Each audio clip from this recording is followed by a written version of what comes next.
Chapter 629. The Calamity Church was 100 meters deep into the desert and occupied a vast area. It was much more heavily guarded than the Dark Mantle headquarters, and also much larger. It was like a small city. Although it was underground, it wasn't particularly dark. Brilliant magical balls of light covered every corner, and it wasn't at all gloomy and damp as Han Shuo had imagined. This place was divided into several areas. There was an alchemy workshop for making all kinds of weapons and magic tools, a temple for worshipping evil gods, a training field for meditation and mental strength training, an ancient library for all kinds of magic books, a lot of precious materials from magical beasts that had been accumulated for hundreds of years, and a variety of storage rooms. Everything that a well-organized religious organization should have was present here. In addition, there were many places for relaxation and rest. For example, there was a hot spring pool formed from underground water for the weary to rest in. There was also a wide hallway for discussion of magic and martial arts. The surrounding walls were engraved with the images of many unknown evil gods. The Calamity Church was a hierarchical organization, but this place didn't seem particularly heavy. Following behind Edwin and Belinda, Han Shuo had a faint smile on his lips as he toured the various areas of the underground world. He also bathed and changed his clothes in the hot spring, appearing quite relaxed. The Calamity Church disciples they met along the way didn't show any signs of panic because they didn't know Han Shuo's identity. Han Shuo observed them carefully and discovered that the disciples they met all had rather relaxed expressions, as if they'd encountered something happy. This made Han Shuo a bit curious, and he couldn't help but ask Belinda beside him, "Has something happy happened to the Calamity Church recently? Why do the disciples we've met seem to be more cheerful?" Belinda was a bit taken aback and looked meaningfully at Han Shuo. An awkward smile tugged at the corners of her lips as she explained in a pleasant voice, "They're so happy because of you." "Because of me?" Han Shuo was quite surprised. "What does it have to do with me?" "Of course, because of you. The strength of the Church of Light is not as good as it used to be, and there are signs of it being completely defeated. For us, who have dedicated everything to the Church and view the Church of Light as our mortal enemy, there is nothing more exciting than this news. In addition, they also know that you're coming here. To them, you're an idol that they've always wanted to meet. Naturally, they'll be even more excited after hearing this news." Belinda explained to Han Shuo with a straight face. "Also, due to the existence of the Church of Light, we have been living in the dark all these years. Generally, we don't dare to openly reveal our identity and stand in front of ordinary people. But now that the strength of the Church of Light is not as good as it used to be, His Holiness the Pope has said that it won't be long before our Calamity Church can truly walk out of the shadows and walk openly on the continent. People like us have handed everything over to the Church of Light, but we still have our own family and friends. It's just that we usually hide our identities and live more cautiously than anyone else. Some people don't dare meet with their family for years, or even decades due to various reasons. However, the situation is truly different this time. To them, once the Church walks out of the shadows, they can return to their hometown and meet with their long-lost family. Therefore, everyone is very excited, and this excitement can be seen on their faces and in their eyes." Edwin had a satisfied smile on his lips as he added, and then very sincerely thanked Han Shuo. After hearing his words, Han Shuo pondered for a moment and finally realized the reason for their excitement. It made sense when he thought about it. The Calamity Church had become the public enemy of the continent due to the Church of Light's vilification. Those who had dedicated themselves to the Calamity Church also had their own parents and family, but because of the preconceived notions of the people of the continent, they didn't dare reveal their identities. Those whose identities were exposed naturally didn't dare to meet with their original family and lived alone in the darkness forever. This was indeed a very painful thing. What is this place? Under Edwin and Belinda's guidance, Han Shuo arrived at an area with a crude architectural style. However, it was sealed off by a large, black iron and stone door. There were only a few passageways leading to other places in the surroundings.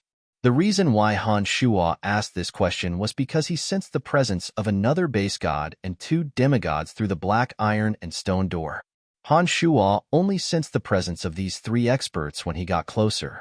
Moreover, there was a faint sense of familiarity, which made Han Shuo very curious. Creak, creak. Before Edwin and Belinda could answer, the tightly shut iron and stone door suddenly opened. A gloomy and merciless aura assaulted Han Shuo's face. From within walked out a foreign race that Han Shuo was extremely familiar with, the six-horned tribal king of the Soul Race. During the trip to Tarag Canyon, Han Shuo, Old Monster Statholm, and Snow Celestial Tiana had plundered some origin crystals that originally belonged to the Soul Race. In the end, they were pursued by the six-horned tribal king for thousands of miles, all the way to the sacred mountain of the Church of Light. It was only thanks to the appearance of the saintess of the Church of Light that they managed to escape.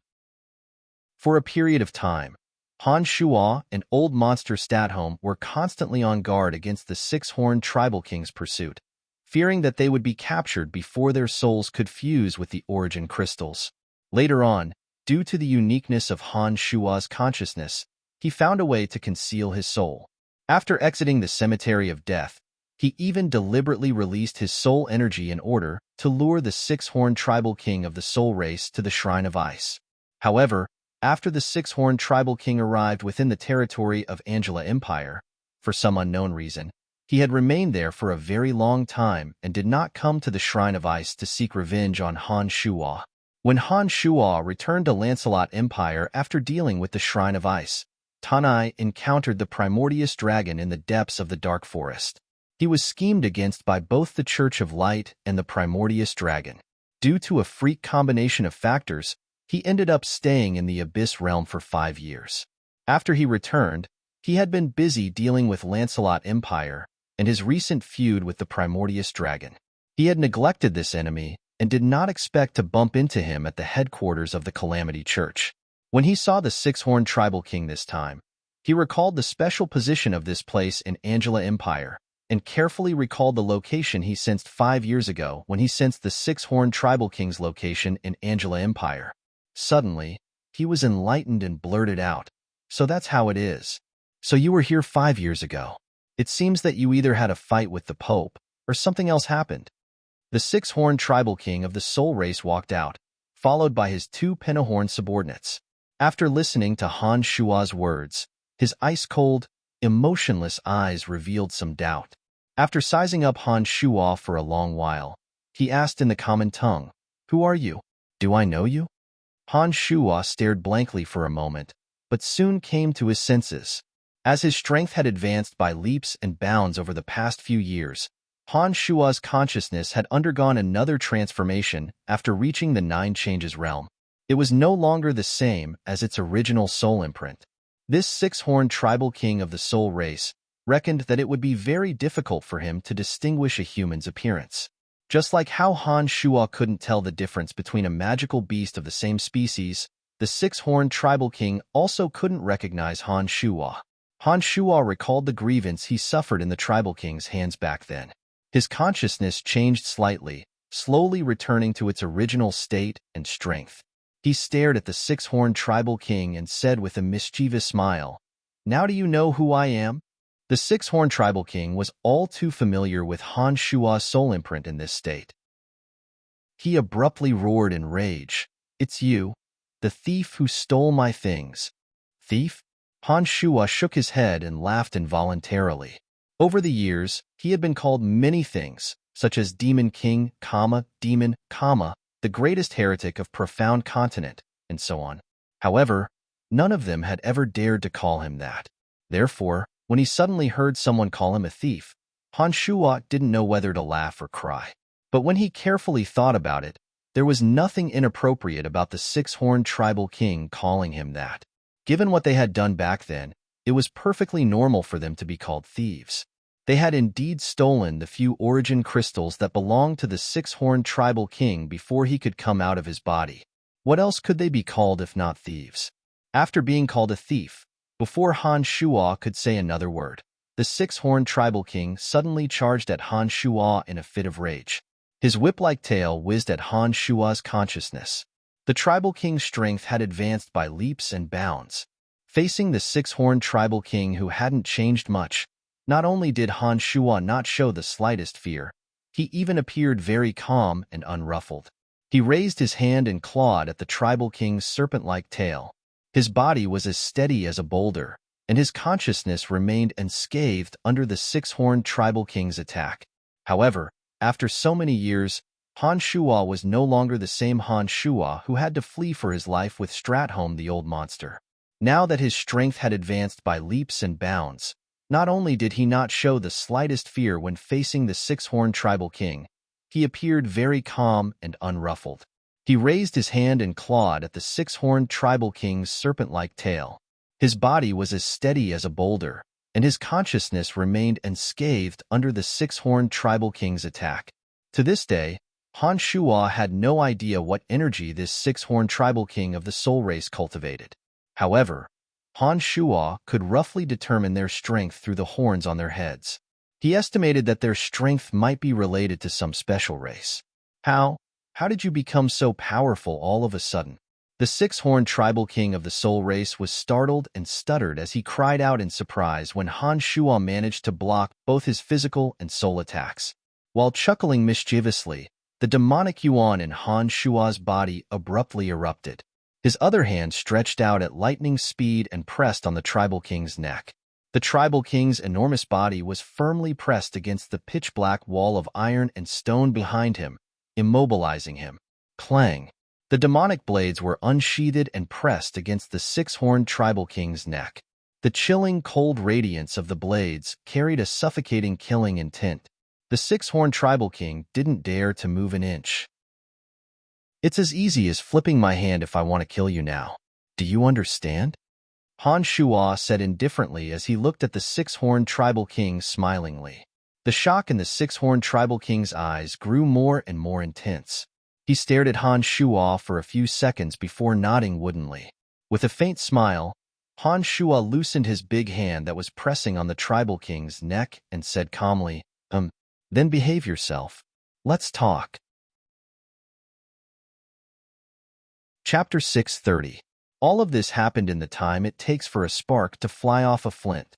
Before Belinda and Edwin could figure out what was going on, they saw that the six-horned tribal king of the soul race had been restrained by Han Shuo, not daring to move a muscle. Han Shuo smiled and loosened his grip. He leisurely looked at the six-horned tribal king who was still stuck to the wall, his eyes shining with a strange light, as though he was pondering something. Han Shuo did not say a word. Lord Brian, this is our honored guest. Edwin suddenly came to his senses and hastily explained to Han Shuo. Belinda gazed deeply at Han Shuo with a complicated expression. Her heart was full of bitterness. She had truly realized that Han Shuo was indeed different from before. She just so happened to be present when this six-horned tribal king of the soul race wreaked havoc at the headquarters of the Calamity Church 5 years ago. She witnessed with her own eyes how the six-horned tribal king stood firm despite being besieged by several elders led by the Pope. She knew very well just how powerful the six-horned tribal king was. However, it was this incomparably terrifying foreign race expert who had been pinned to the wall by Han Shuo in a single exchange, and had even calmly admitted that he was inferior to Han Shuo. This had given Belinda an enormous shock. How could this man have become so unbelievably powerful in just a mere decade or so? When she looked at Han Shuo again, the fear in Belinda's heart grew even more intense, and her attitude became even more humble. She feared that any inappropriate action of hers would incur Han Shuo's displeasure. Honored guest, Han Shuo smiled at the six-horned tribal king. He pondered for a moment, nodded, and said, I can see that you wouldn't be here if you hadn't established a connection with the church. How did you become so powerful? Why do you have 3 souls? After maintaining that pondering posture for a long time, the six-horned tribal king finally refocused his gaze on Han Shuo and questioned Han Shuo in a slightly stiff voice. Shocked, Han Shuo was also a little surprised. He asked gravely, How do you know I have 3 souls? The 3 souls were symbiotic, and the souls of the 2 avatars were hidden within Han Shuo's body. Logically speaking, no one should be able to detect them until the avatars left his body. This six-horned tribal king of the soul race had only stared at Han Shuo for a moment, but he was already able to detect the fact that Han Shuo possessed 3 souls. This was simply inconceivable. After a moment of silence, the 6-horned tribal king of the soul race looked indifferently at Han Shuo and replied, "Our race is born with a marvelous ability to sense souls. Back then, I was able to remember your soul imprint and sense your location across the entire continent because of our special ability in the field of souls." Behind him, the other 2 soul race clansmen with 5 horns had restless expressions on their faces. They were constantly shooting meaningful glances at the 6-horned tribal king, as though they wanted to combine their strength and attack Han Shuo. "There's no need to try. We won't be able to kill him even with the 2 of you." The 6-horned tribal king clearly understood the intentions of the 2 people behind him. He turned around and said those words to them with a cold and indifferent face. The 2 eagerly looking 5-horned tribesmen immediately stopped blinking at each other and revealed a dejected and powerless expression at the same time. "Don't even think about attacking me. Even if you have reached some agreement with the church, I have no qualms about killing you." Han Shuo's expression was relaxed, but his tone was laced with killing intent. Han Shuo cast a glance at the anxious Edwin and smilingly said, "However, as long as they know their place and answer a few of my questions, I naturally won't attack them." "Your lordship, this?" Edwin didn't know what to say. He dared not offend Han Shuo, but the 6-horned tribal king was also an honored guest and similarly couldn't be neglected. Han Shuo's notoriety on Profound Continent was simply too great. Edwin was afraid that Han Shuo might really attack the 6-horned tribal king. If that really happened, given Han Shuo's status, the Pope wouldn't do anything to Han Shuo. However, Edwin, a puny Grand Magus, would most likely have to bear some unpleasant consequences. Therefore, he couldn't help but feel anxious. "I said it's fine, it's fine." Han Shuo put on a stern face and coldly groaned when he saw Edwin being so garrulous. "Just watch from the side and don't say anything else." Edwin and Belinda, who were about to persuade Han Shuo, felt a chill in their hearts when they saw Han Shuo's expression turn cold. Killing intent suddenly flashed in his eyes. They felt as though their lives would be in danger at any moment. The 2 smacked their lips and tactfully said no more. "All right, we can have a good talk now." Han Shuo looked at the 6-horned tribal king and smiled. He confidently walked into the spacious stone chamber through the open iron and stone door, as though he had returned to his own home. He wasn't the slightest bit reserved. The 2 5-horned soul race experts blocking the door, under Han Shuo's powerful aura, took the initiative to step aside, allowing Han Shuo to walk in unimpeded. The spacious stone chamber was simply decorated. There were no fancy decorations, only a magical luminous ball and a few large, flat rocks. It appeared very crude. This must have something to do with the preferences of these foreign races. Otherwise, given the Calamity Church's financial and material resources, this place wouldn't be so simple and crude. Han Shuo walked in grandly. After taking a glance at the interior, he sat down on a large rock at the center and smilingly looked at the few soul race clansmen outside the door. The 6-horned tribal king looked at Han Shuo and nodded at the 2 5-horned experts. The 3 walked in together. The 6-horned tribal king of the soul race and Han Shuo were sitting face to face on another rock, their tails coiled around their waists. The 2 5-horned soul race experts, like Edwin and Belinda, stood there, looking at the 2 without saying a word. "Even if you're stronger than me, I'm not afraid of you," the 6-horned tribal king said mechanically as he looked at Han Shuo indifferently.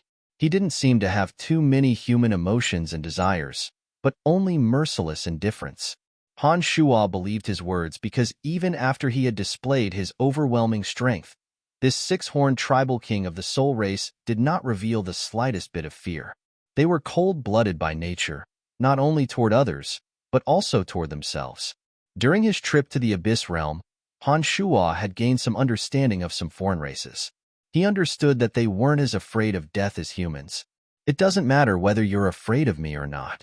What matters is that I do have the strength to kill you. Hee. I believe you must have your own matters to attend to. With your high intelligence, you shouldn't be seeking death on your own initiative," Han Shuo thought to himself as he sized up the 6-horned tribal king. "What do you want?" You should know that it's you who stole our things first. That's why I'm hunting you down." The six-horned tribal king's tone was calm, cold, and unhurried. He spoke in the same tone, and not much emotional fluctuations could be detected from his body. "I'm just asking you a few questions. Nothing special." Han Shua pondered for a moment before he asked, "What energy do you cultivate?" "We don't belong to any of the 12 major energies. Our bodies are innately special. We are highly sensitive to the soul, and our bodies are sufficiently strong. We don't need to deliberately cultivate. Instead, we evolve through some special energy. Following the evolution of our bodies, we will grow a different number of sharp horns on our heads. A perfect evolution will give us an extra horn, and our strength and soul power will also become stronger." The six-horned tribal king remained silent for a moment, as though considering whether he should answer Han Shua's questions. After a while, as though he had made up his mind, he answered Han Shua's question. Upon hearing his words, Han Shua was suddenly enlightened. He exclaimed softly, "So that's how it is. Then, the origin crystals we took back in Tarag Canyon, are they the energy you need to evolve?" "You're stealing," the six-horned tribal king emphasized. The gaze he shot at Han Shua was tinged with a bit more human-like anger. He then answered, "Yes, that energy is exactly what we can absorb. I've searched for many years before I finally found it. At that time, I was going to use that energy to evolve another member of my tribe to 6 horns, but you foiled my plans." Han Shua was astonished. He didn't expect that the soul race only used energy to evolve. Seeing the tribal king reveal a rare expression of resentment after recounting the events of the past, Han Shua found it rather amusing. He said, "Isn't it just a few origin crystals? It's not like there's some special treasures of your clan. Is it really necessary for you to keep thinking about them for so many years? We've searched for them for many years before we managed to collect them, but they were stolen by you at the critical moment. You're too evil." The six-horned tribal king stared coldly at Han Shua. He didn't seem to understand the situation he was in, but he still straightforwardly expressed his killing intent. Hearing the tribal king constantly thinking about those origin crystals and constantly accusing Han Shua of stealing his stuff, Han Shua felt somewhat embarrassed. Now that he thought about it carefully, the incident back then was indeed due to their greed. They took advantage of the fact that the six-horned tribal king was busy setting up something and stole his stuff. They forcibly interrupted the evolution path of the six-horned tribal king's subordinates. No matter how he looked at it, Han Shua and the others were in the wrong. It wasn't wrong for the six-horned tribal king to call them thieves. However, Han Shua was still very displeased when he heard the term thieves. He immediately let out a cold snort and said, "Don't call me thieves every time you open your mouth. It's just a few lousy crystals. Is it worth it for you to keep thinking about them for so many years? Give them back to me and I won't call you that anymore." The six-horned tribal king was rather amusing. He wasn't afraid of death. He just insisted on taking back what belonged to him. Han Shua stared blankly for a moment. Then, an idea struck him. He silently checked the items inside the space ring. The space ring lit up and a few crystals of various colors appeared in his hand. Among them was an origin crystal of water and a divine crystal of fire. These crystals were picked up by Han Shua from Tanai on that mountain in the abyss. None of them were of use to him. "Here, see if there's anything you need. I'll give it back to you." Han Shua spread his hand and revealed the few crystals to the six-horned tribal king. The six-horned tribal king shot an expressionless glance at the crystals, but after a single glance, he couldn't look away anymore. His merciless and cruel eyes shone with an unusual radiance for the first time. Han Shua saw it clearly. He knew that this radiance was excitement and agitation. Chapter 631. Not only Han Shua, but even Edwin and Belinda, who were standing not far from the six-horned tribal king, could see that the six-horned tribal king's expression was clearly different from before. The two were puzzled as to why the usually emotionless six-horned tribal king would suddenly become so agitated by a few gaudy stones spread out in Han Shua's palm. Han Shua was all smiles as he looked at the glint flickering in the six-horned tribal king's eyes. He felt that the six-horned tribal king's excitement at this moment was very amusing. "What? Is there something you need?" Han Shuo asked with a faint smile on his face. Yes, the six-horned tribal king answered straightforwardly. It was only after he said this that he moved his gaze away from Han Shuo's palm with great difficulty and looked straight at Han Shuo. After a few seconds of silence, he asked, Is what you just said true? What is it?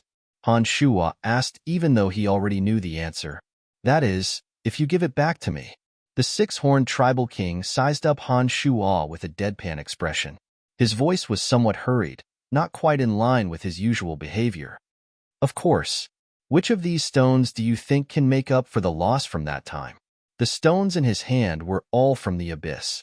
Han Shuo recognized some of them, but there were some that even Han Shuo wasn't too sure about.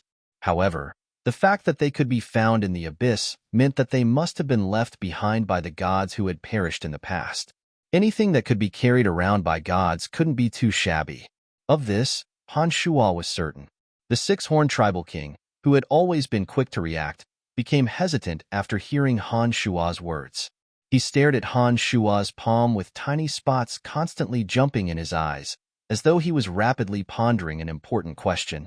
Judging from his reaction alone, Han Shuo was certain that the stones in his hand were indeed extremely attractive to the six-horned tribal king. Behind the six-horned tribal king, the two five-horned tribesmen were motionless and had fallen into a lifeless state. Their gazes were focused on Han Shuo's palm. It seemed that they were greatly shaken. After a long while, the six-horned tribal king finally made up his mind. He pointed at a goose-egg-sized stone in Han Shuo's palm and said affirmatively, Then, I'll take this one. Han Shuo stared blankly for a moment. Then, he took the opportunity to size up the green, misty stone. Of the several odd-looking stones in his palm, Han Shuo could sense that each of them was emanating energy waves. The misty, green stone chosen by the six-horned tribal king was one that Han Shuo had no idea about. Seeing that the six-horned tribal king seemed to be very excited as he pointed at the stone, Han Shuo fell into deep thought. If you can tell me the use of this stone, I will give it to you, Han Shuo suddenly said after a moment of silence. The six-horned tribal king hesitated for a moment before he replied, Green sea dew crystal. For our tribe, it can increase the extension of our soul. It is very precious. Take it. All debts between us are written off. If I hear you calling me little thief again, I will be more than happy to beat the crap out of you. Green sea dew crystal. Han Shuo memorized the name of this stone. Since this stone wasn't of much use to him, he straightforwardly handed it over to the six-horned tribal king. The six-horned tribal king received the misty, green stone from Han Shuo's hand with somewhat trembling hands. He closed his eyes and pondered for a moment. When he opened his eyes, he immediately guaranteed to Han Shuo, All right, I won't mention that matter again.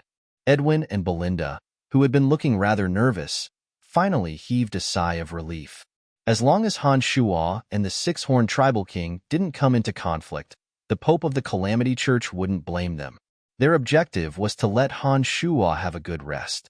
Now that it seemed that Han Shuo and the six-horned tribal king wouldn't come into conflict again, they naturally felt relieved. All right, let's not talk about that matter anymore. Tell me, why didn't you come to me when I provoked you back then? That matter had always been a source of regret for Han Shuo. That was why he asked this question. At that time, I was passing through this place and was attacked by the people here. That's why I was delayed. The six-horned tribal king's explanation confirmed Han Shuo's speculation. So that's what happened. Han Shuo nodded and said. Han Shuo had learned everything he needed to know from the six-horned tribal king. For the six-horned tribal king to appear in this place, he must have reached some sort of agreement with the Calamity Church. He had his own objectives in coming to the Calamity Church. In Han Shuo's eyes, the six-horned tribal king was merely a character at his mercy. He wouldn't be able to stir up any waves. Let's go. Bring me back to rest. Stretching lazily, Han Shuo glanced at the deferential Edwin and Belinda on the side and ordered faintly. The two were afraid that Han Shuo would have problems with the six-horned tribal king if he stayed here. They couldn't wait for him to leave as soon as possible. Upon hearing those words, the two hastily bowed and led the way for Han Shuo. Han Shuo didn't deliberately try to understand the Calamity Church's arrangements. Under Edwin and Belinda's guidance, he rested in a spacious secret chamber not far from the Six-Horned Tribal King. Compared to the shabbiness of the Six-Horned Tribal King's residence, this chamber had all the necessary living facilities. It could even be described as luxurious. It gave Han Shuo the illusion that he was in a splendid palace. After dismissing Edwin and Belinda, Han Shuo didn't enjoy the comfortable environment. He sat cross-legged on the bed, deployed a boundary that could isolate energy from prying eyes, and took out the Holy Grail that he obtained from the Light Pope. You finally remembered to look for me. As soon as the Holy Grail fell into Han Shuo's palm, the unfortunate soul cultivating in the Edict of Space inside transmitted a message to Han Shuo. Oh, I've been a little busy lately. I almost forgot about your existence. Han Shuo replied apologetically. Soon after, he went straight to the point. Do you know that the gods of destruction and the overgod of death have joined forces? Of course. In order to obtain stronger divine energy, those two overgods have mobilized their subordinates to carry out great destruction on various material planes. They have never stopped. Everyone knows about this. Why are you asking about this? The soul in the Holy Grail asked in astonishment. Then do you know anything about the overgods of destruction and death? Han Shuo didn't answer the soul's question, but continued to ask. The soul in the Holy Grail fell silent for a moment before transmitting. I can't guess or evaluate the overgods based on my feelings. Existences of this level are also beyond our understanding. According to the rumors, these two overgods are extremely crazy and selfish. They have no scruples when it comes to their own interests. Moreover, they seek revenge for the smallest grievance and are extremely protective of their own. They possess vast power in various material planes. Other than a few other overgods, no one dares to provoke them. After hearing the soul's words, Han Shuo pondered for a moment before he finally made up his mind to explain the current situation to the soul. This soul was in the Holy Grail. Han Shuo believed that he wouldn't be able to play any tricks. As a god that cultivated in the Edict of Space and wandered around various material planes, he should have extraordinary foresight. Han Shuo wanted to hear his opinion. After a moment of silence, Han Shuo explained his current situation to the soul in the Holy Grail. After Han Shuo finished speaking, the soul in the Holy Grail didn't say a word. It seemed as though he was digesting the contents of Han Shuo's words. After a while, the soul finally replied, according to what you've said, you don't have a choice at all. The various overgods have always held grudges against each other. Therefore, the high-level material planes aren't peaceful either. With your current strength, you won't be able to protect this continent by yourself. You might even be in great danger. Your decision can be considered a wise one. Before you have sufficient strength, it is indeed a good idea to temporarily attach yourself to a force.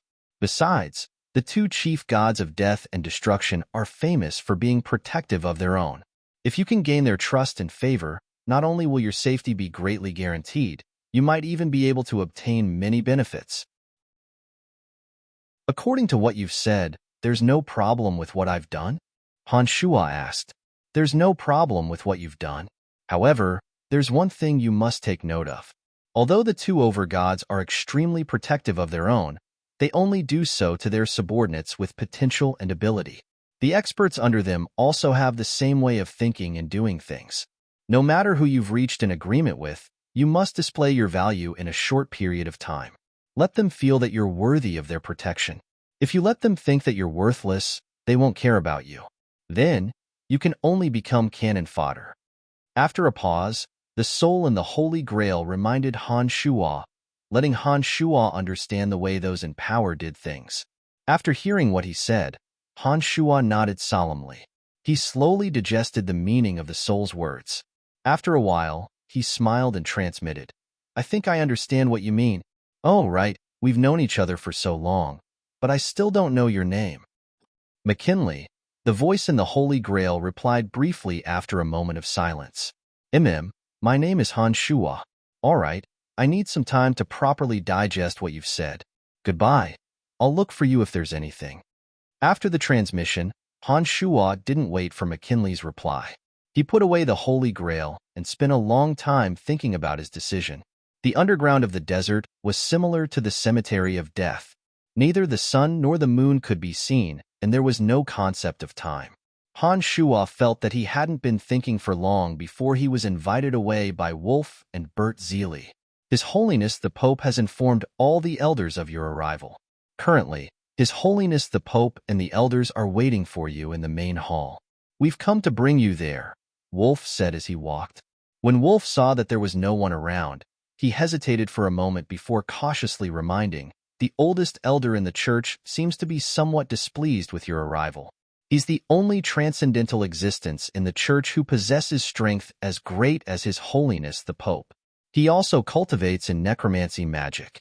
He advocates for you to hand over the skeletal staff, saying that all of your accomplishments are dependent on the skeletal staff. He's clamoring for you to take back the skeletal staff. Oh, that's really interesting. I'm really going to take a good look.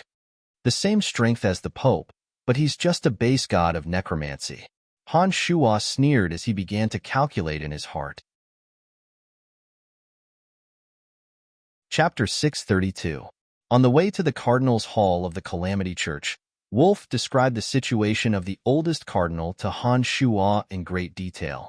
He was so detailed that even Han Shuo felt a little annoyed. That cardinal was a veteran who established the Calamity Church. His name was Caranlo.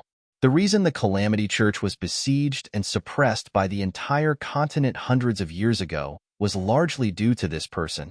It was because he had unleashed the plague on Profound Continent, turning the civilians of many countries into undead creatures overnight. The plague was a vicious and contagious disease. Anyone who was infected by the plague or was gnawed on by undead zombies would also turn into an undead creature. Caranlo unleashed the plague in every country, causing a massive amount of undead creatures to spread.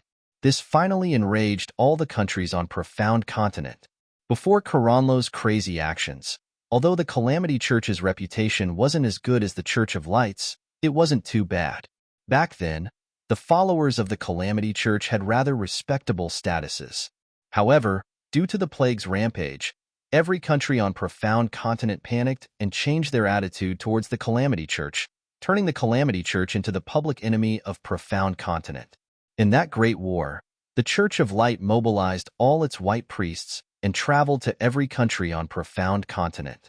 They exhausted all their energy to purify the vast amount of undead creatures formed by the plague.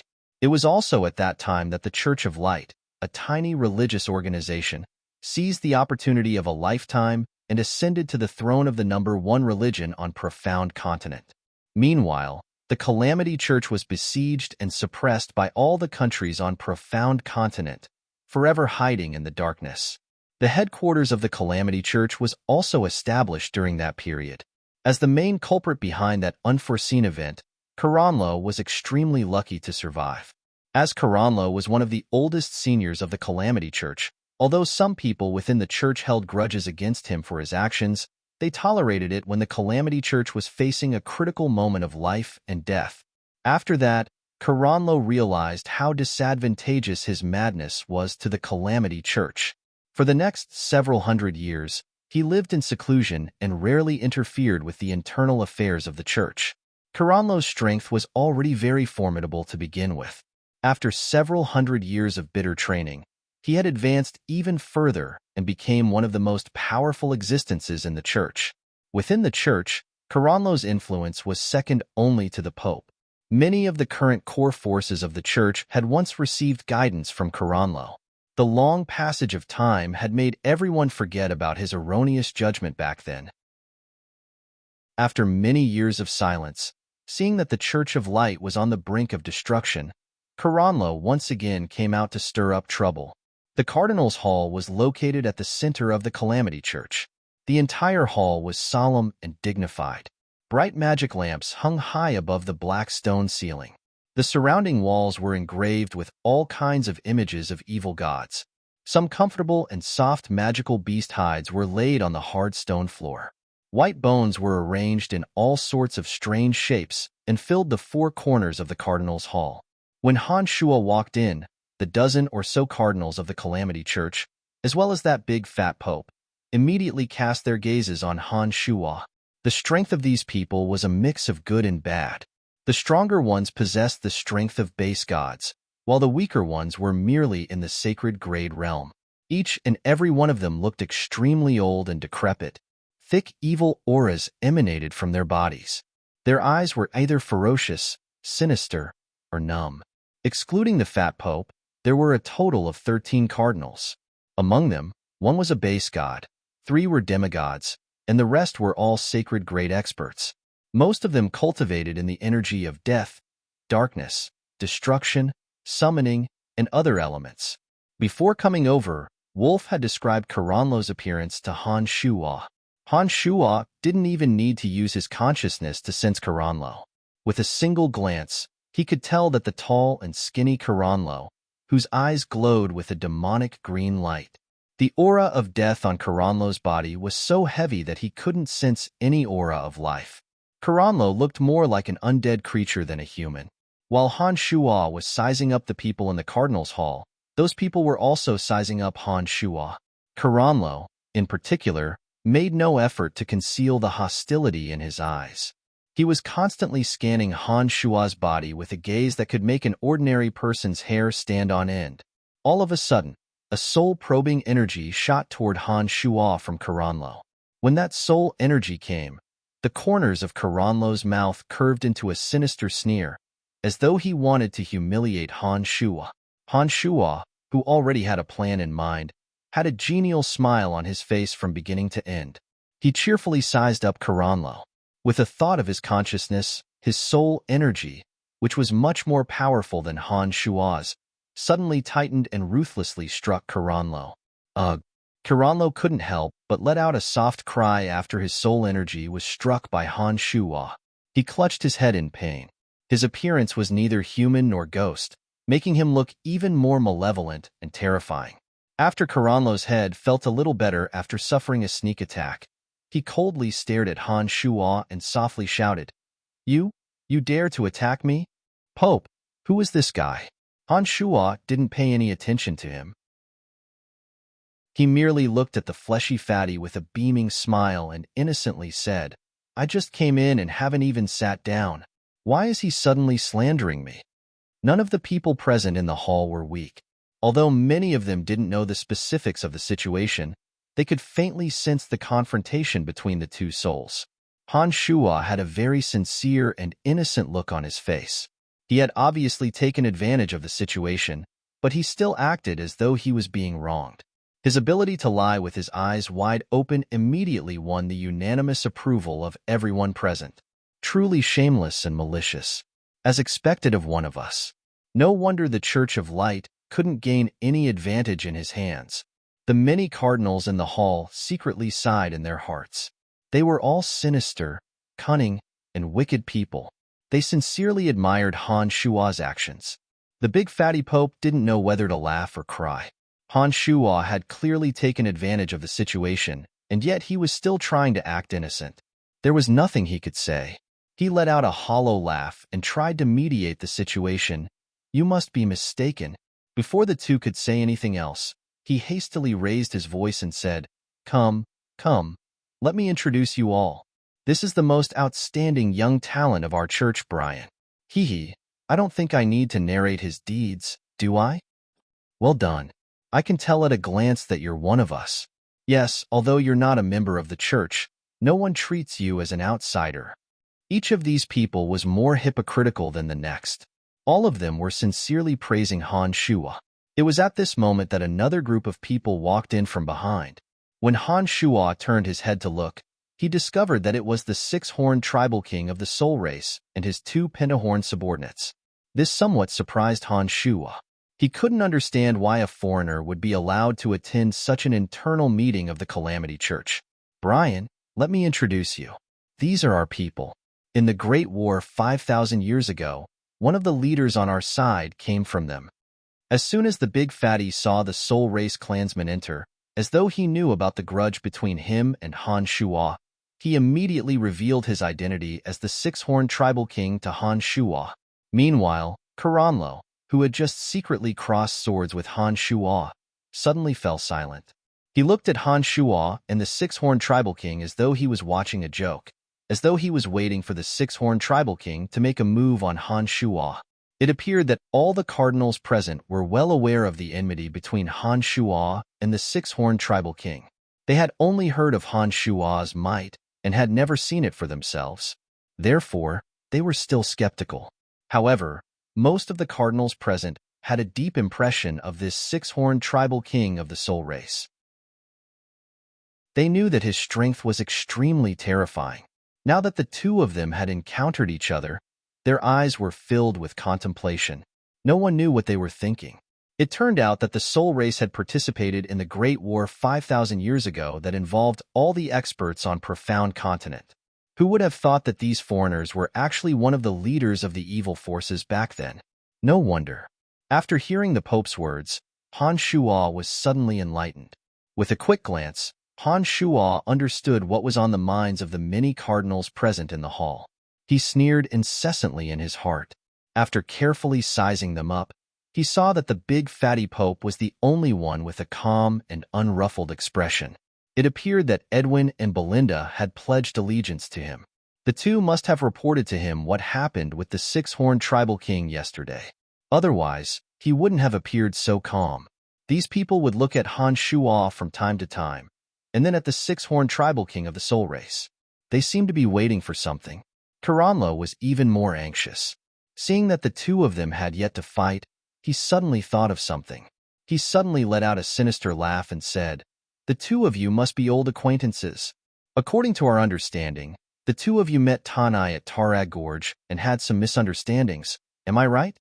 Just like Han Shuo, Karanlo also believed that the six-horned tribal king wouldn't be able to distinguish a human's appearance.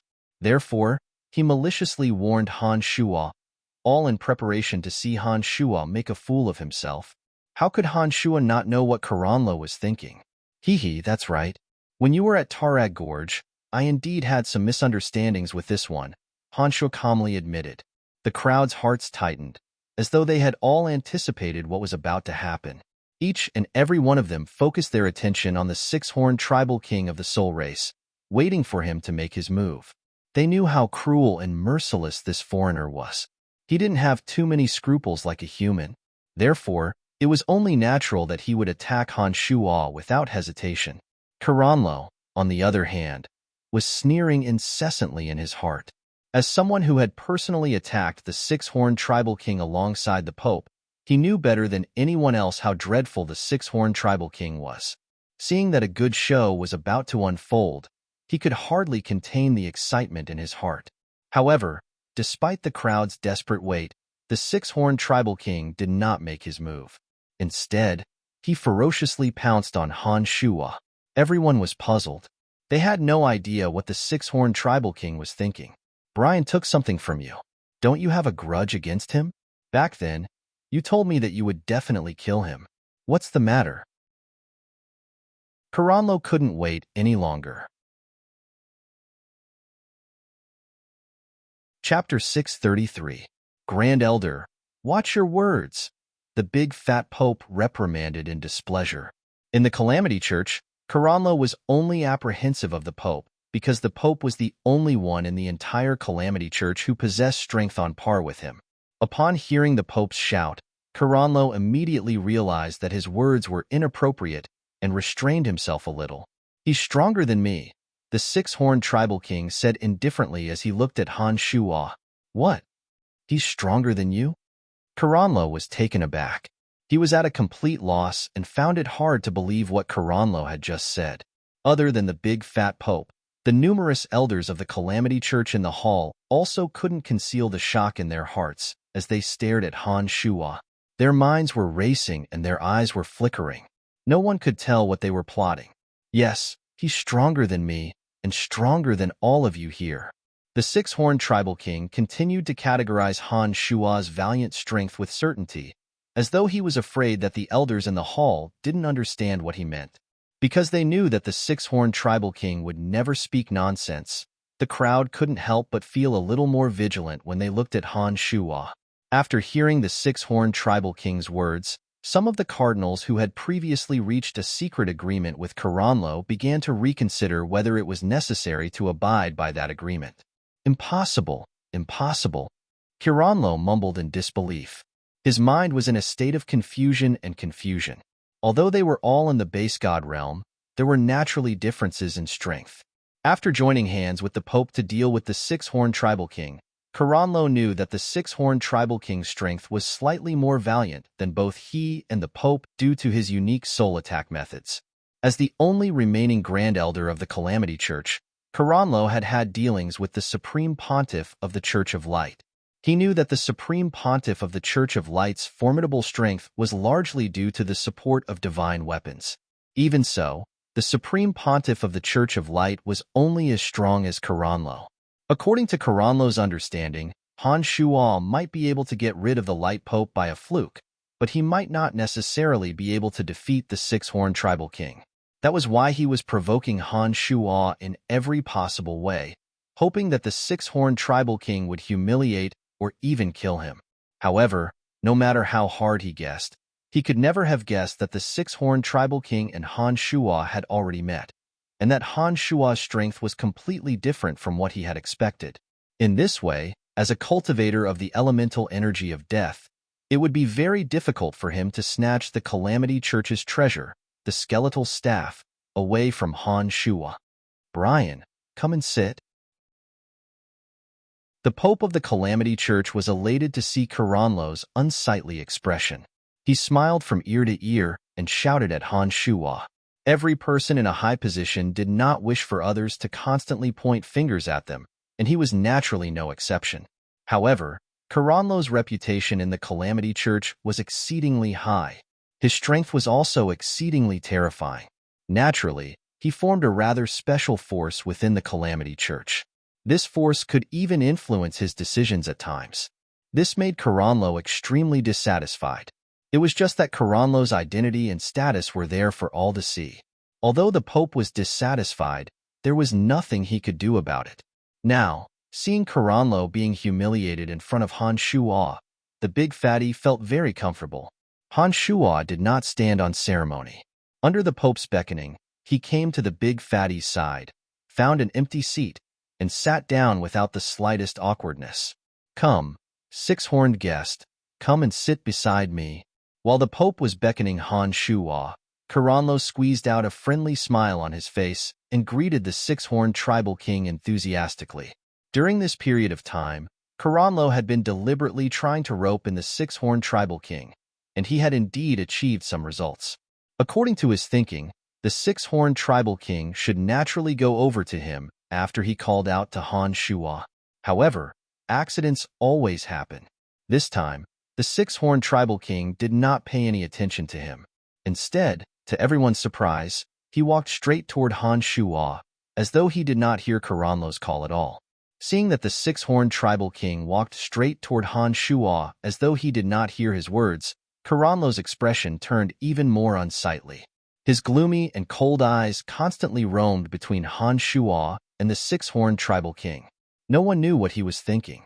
After sitting down next to Han Shuo, the six-horned tribal king looked at Han Shuo anxiously. After a moment of silence, he asked, "Those energy stones, where did you collect them from? Can you tell me?" "You don't have to think about looking for them. I've already obtained all the energy stones in that place," Han Shuo answered frankly, telling the tribal king to drop the idea as soon as possible. Upon hearing Han Shuo's words, the six-horned tribal king was filled with disappointment. He said indifferently, "What a pity, what a pity." The two did not deliberately lower their voices when they spoke. Each and every one of the Grand Elders present was a person of extraordinary strength. Naturally, they heard every word clearly. It was only at this moment that they realized that Han Shuo and the six-horned tribal king must have met before. They must have exchanged blows and reached a tacit understanding. Otherwise, given the six-horned tribal king's cruelty and ruthlessness, there was no way he would be so obedient. "All right, now that everyone is here, let's have a good talk." The big fatty raised his voice and lightly shouted. All the Grand Elders who were whispering to each other immediately shut their mouths. The big fatty nodded toward the people outside. Then, the doors of the Cardinal's hall slowly closed. At this moment, all the unrelated people walked out of the Great Hall. When the Great Hall was completely closed, An enchantment was immediately triggered and enveloped the entire cardinal's hall. This ensured that no one outside could hear the conversation being held inside. Everyone present here is the cornerstone of the church. Brian and Sixhorn are also members of the church. I believe that no one has any objections to this, right? The big fatty said smilingly as he looked around after the doors of the cardinal's hall were closed. That's not necessarily the case. Kiranlo's enigmatic voice suddenly sounded. He sized up Han Shuo with an unfriendly gaze and said, Ancestor Sixhorn participated in the Great War 5,000 years ago. The church has records that can prove this. Some of the walls here also have images of the soul race. It's certain that he's one of us. However, Brian merely obtained our church's sacred weapon, the skeletal staff, by a freak combination of factors. The church has repeatedly sought him out for confirmation, but he adamantly refused to acknowledge that he's one of us. If he doesn't even consider himself a brother of the church, then why should we be so anxious to acknowledge him? That's true.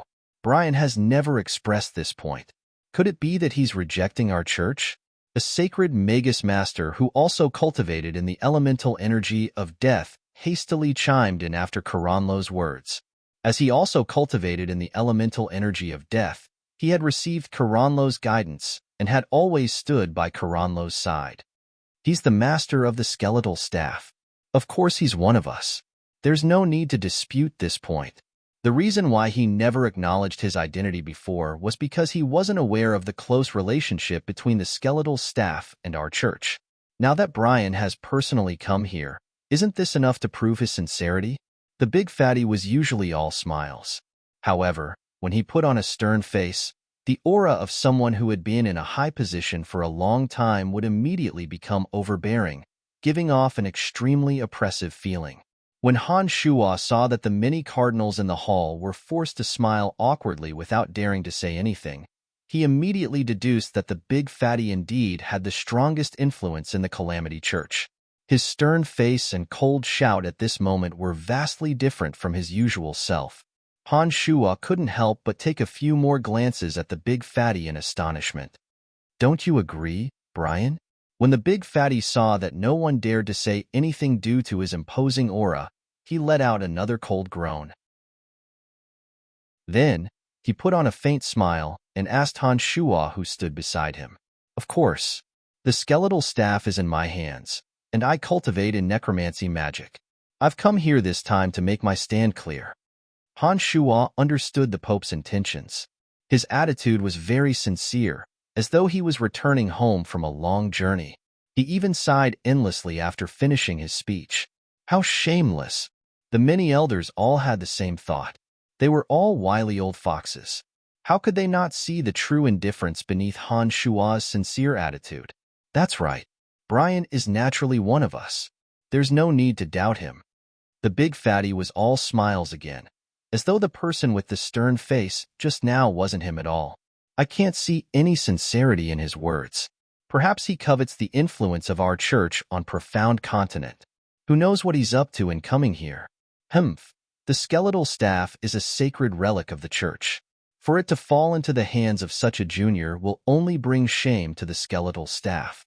I think it's better to have him hand over the skeletal staff and slowly test if he's truly working for the church. Kiranlo was determined to make life difficult for Han Shuo. When he saw that no one else dared to say anything under the pressure of the Pope, he had no choice but to step out and stop Kiranlo himself. The face of the Pope of the Calamity Church darkened as soon as he heard those words. He was truly enraged. He sized Kiranlo up with cold eyes, as though contemplating whether he should shed all pretenses of cordiality and disrespect his elders. The big fatty was well aware of what the Pope was thinking. At the end of the day, all he wanted was Han Shuo's skeletal staff. He believed that it was all thanks to the skeletal staff that Han Shuo could attain such terrifying strength in the short span of a decade or so. Kiranlo was able to spread plagues across the entire continent. He was a madman to begin with. On top of that, the temptation of the skeletal staff was just too great. There was no way he could stop his heart of greed from gushing out. Old thing, are you done yet? Han Shuo impatiently shouted before the Pope of the Calamity Church could even open his mouth. Given Han Shua's current strength, a mere base god was nothing in his eyes. The reason why he was willing to cooperate with the Pope was because Han Shua was interested in the evil god of the church. However, Han Shua was indeed fed up with the fact that a base god was being noisy in front of him time and time again. How dare you disrespect your elders? In the church, which has a strict hierarchy, one must show basic respect to the elders. If you don't even know this, how can you be considered a member of the church? Caranlo sneered as though he had caught Han Shua's weakness. Who do you think you are? A sinner who almost consigned the church to eternal damnation because of a single wrong decision is worthy of my respect. You think you're worthy? Han Shua looked at Caranlo with cold eyes. He didn't care about the Pope's reputation at all and maliciously exposed his past.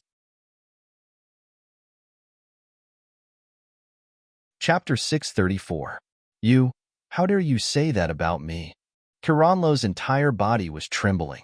His face was ashen as he pointed at Han Shua and roared like a berserk ghoul. This matter was a sore point for Caranlo. Because of his identity, no one dared to mention it to his face. Han Shua's merciless words were said in front of so many elders. Given Caranlo's craziness, it would be strange if he didn't fly into a rage. How could Han Shua be afraid of him? Hee, what's wrong? Are you angry from embarrassment? Serves you right. Han Shua sneered. He turned a blind eye to Caranlo's roar and continued to speak sarcastically. If it weren't for your mistake back then, the church wouldn't have had to hide from the public for hundreds of years and become a target of scorn by everyone. With your intelligence, you will only bring disaster to the church if you stay. If I were you, I would be too ashamed to show my face in public no matter what. Caranlo pointed at Han Shua. He was so infuriated by Han Shua's words that he couldn't even speak. I don't like people pointing at me. Why don't you try pointing at me again? Han Shua shot a glance at the Pope of the Calamity Church. Seeing that the Pope did not open his mouth to stop Caranlo, Han Shua understood that the Pope wanted to use Han Shua to humiliate Caranlo. This made Han Shua even more fearless. Junior, are you being too arrogant? Caranlo was flustered and exasperated. However, because he was wary of Han Shua, he held back and did not dare to attack. Han Shua narrowed his eyes, let out a cold shout, and shot towards Caranlo with a whoosh. His avatar of destruction suddenly unfolded the domain of divinity. In a split second, the entire Cardinal's Hall turned into a terrifying zone where the Edict of Destruction was in chaos. The elements that were originally everywhere suddenly vanished. These cardinals of the Calamity Church who cultivated in all kinds of elemental energies suddenly found themselves in a vacuum zone. They could no longer sense the familiar elemental energies. All of them panicked and looked at Han Shua, who stood in the middle of the crowd. At this moment, Han Shua was already standing in front of Caranlo. His fan-sized hand was clasped around Caranlo's neck. Han Shua lifted Caranlo high into the air and stared coldly at the struggling Caranlo.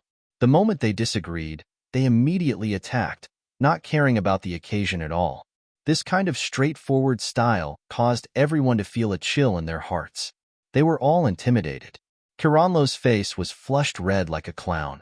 His bamboo-like legs were kicking in vain, while his hands were desperately holding onto Han Shua's wrists, trying to free himself from this humiliating position. He cut an extremely sorry figure. However, he only possessed base god strength. After Han Shua unfolded his domain of divinity, he could not use any elemental energy to attack Han Shua. Without the elemental energy of death that he relied on to survive, he could only rely on the brute strength of his arms and legs to contend against Han Shua's 9 changes realm physical body. He was like a mantis trying to stop a chariot.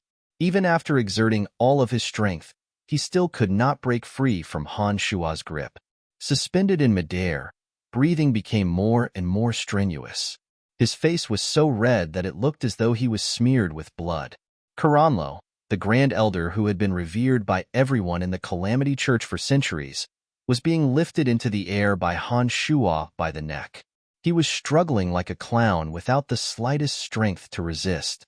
This scene scared the other cardinals who were on good terms with Caranlo and intended to rescue him from his predicament. Their eyes flickered with uncertainty. They did not dare to look at Karanlo, who looked as though he could choke to death at any moment. They lowered their heads timidly. In an instant, all elemental energy was rendered useless. This bizarre scene caused everyone to panic. Each and every one of them was stupefied as they stared at Han Shuo, who was coldly grabbing Karanlo. They felt their lips go dry and chills run down their backs. They felt as though their lives would be in danger at any moment. "I have the capital to be arrogant," said Han Shuo arrogantly as he stared at Karanlo. This was also a reminder to everyone in the hall that they had better behave themselves. The high-ranking members of the Calamity Church wore terrified expressions and were at a loss of what to do. They were afraid that Han Shuo would vent his anger on them. In their minds, they were racking their brains for words to draw a clear line between themselves and Karanlo. The big fatty Pope was the only one who remained calm. However, he too was terrified. Unlike Karanlo, the Pope wasn't as arrogant as Karanlo. According to the rumors that Han Shuo had killed the Light Pope and several experts, as well as the fact that he had annihilated hundreds of thousands of orcs in the Empire of Orcs, the Pope could more or less guess Han Shuo's strength.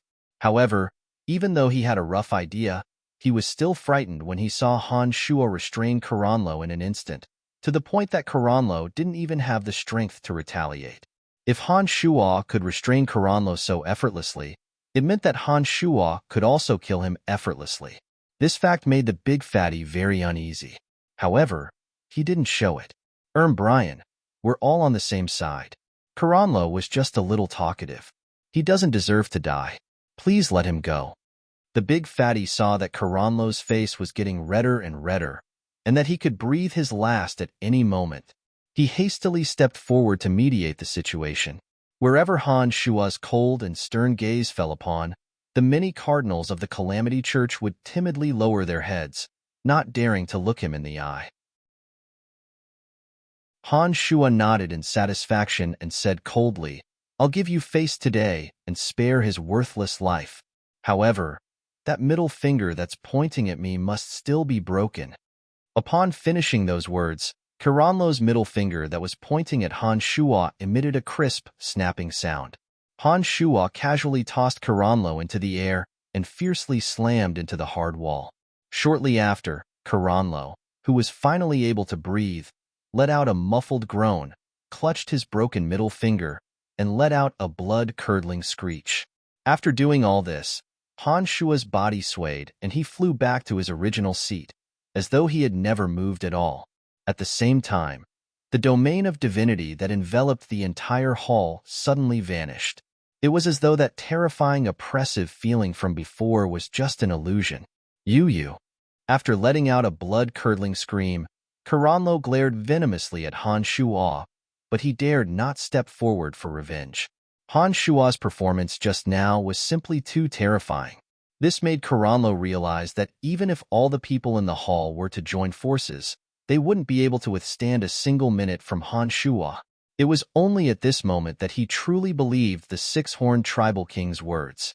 He finally understood why the cruel and merciless six-horned tribal king would be so well-behaved in front of Han Shuo.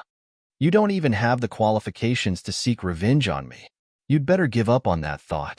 Otherwise, you'll be digging your own grave." Han Shuo looked at Karanlo arrogantly and ridiculed him disdainfully. Karanlo stared resentfully at Han Shuo without saying a word. This was the only way he could prove that he hadn't given in yet. However, his heart was overflowing with bitterness. He knew that he didn't even have the qualifications to seek revenge against such a powerful enemy. When Karanlo thought of this, his intestines turned green with regret. He sighed dejectedly and helplessly in his heart. All right, let's just forget about this matter. We're all on the same side. Let's not fight each other on the battlefield." The big fatty hastily mediated. He understood that after Han Shuo had caused such a ruckus, Han Shuo would no longer be able to find another noisy person in the entire Calamity Church. Han Shuo's path to becoming a member of the Calamity Church would be smooth and unimpeded. No one would oppose him. Even if there were any, they would keep it to themselves and never voice it out. "I'm giving you face, but you don't want it. Why bother?" The corners of Han Shua's mouth curled into a sneer as he muttered to himself. However, everyone heard his muttering and smiled wryly without saying a word. They thought to themselves that Karanlo was truly unlucky to have run into such a malefic star. Sure enough, Han Shua did not encounter any more resistance in the remaining matters. Every time the Pope brought up matters regarding Han Shua, the elders, who had always been debating endlessly, were all of one mind today. Furthermore, they were all scrambling to express their support for Han Shua, fearing that they would be slower than the others and incur Han Shua's displeasure. The big fatty watched all of this and couldn't help but sigh with emotion. For so many years, every time he brought up a matter, those elders would always express their stance. Each of them would argue until their faces were red with anger. The only thing lacking was a fight on the spot. It was as chaotic as one could imagine. Who knew that the moment Han Shua arrived, those elders would suddenly become one? Not only did they have the same stance, but they also expressed their stance faster than the other. Sure enough, brute force is sometimes the best weapon to settle all disputes. The Pope of the Calamity Church inwardly made up his mind. Despite his young age, Han Shua had smoothly become an honorary elder of the Calamity Church and gained a position within the Calamity Church. All the Calamity Church's operations in Lancelot Empire and Bretel City could be handled by Han Shua on his own.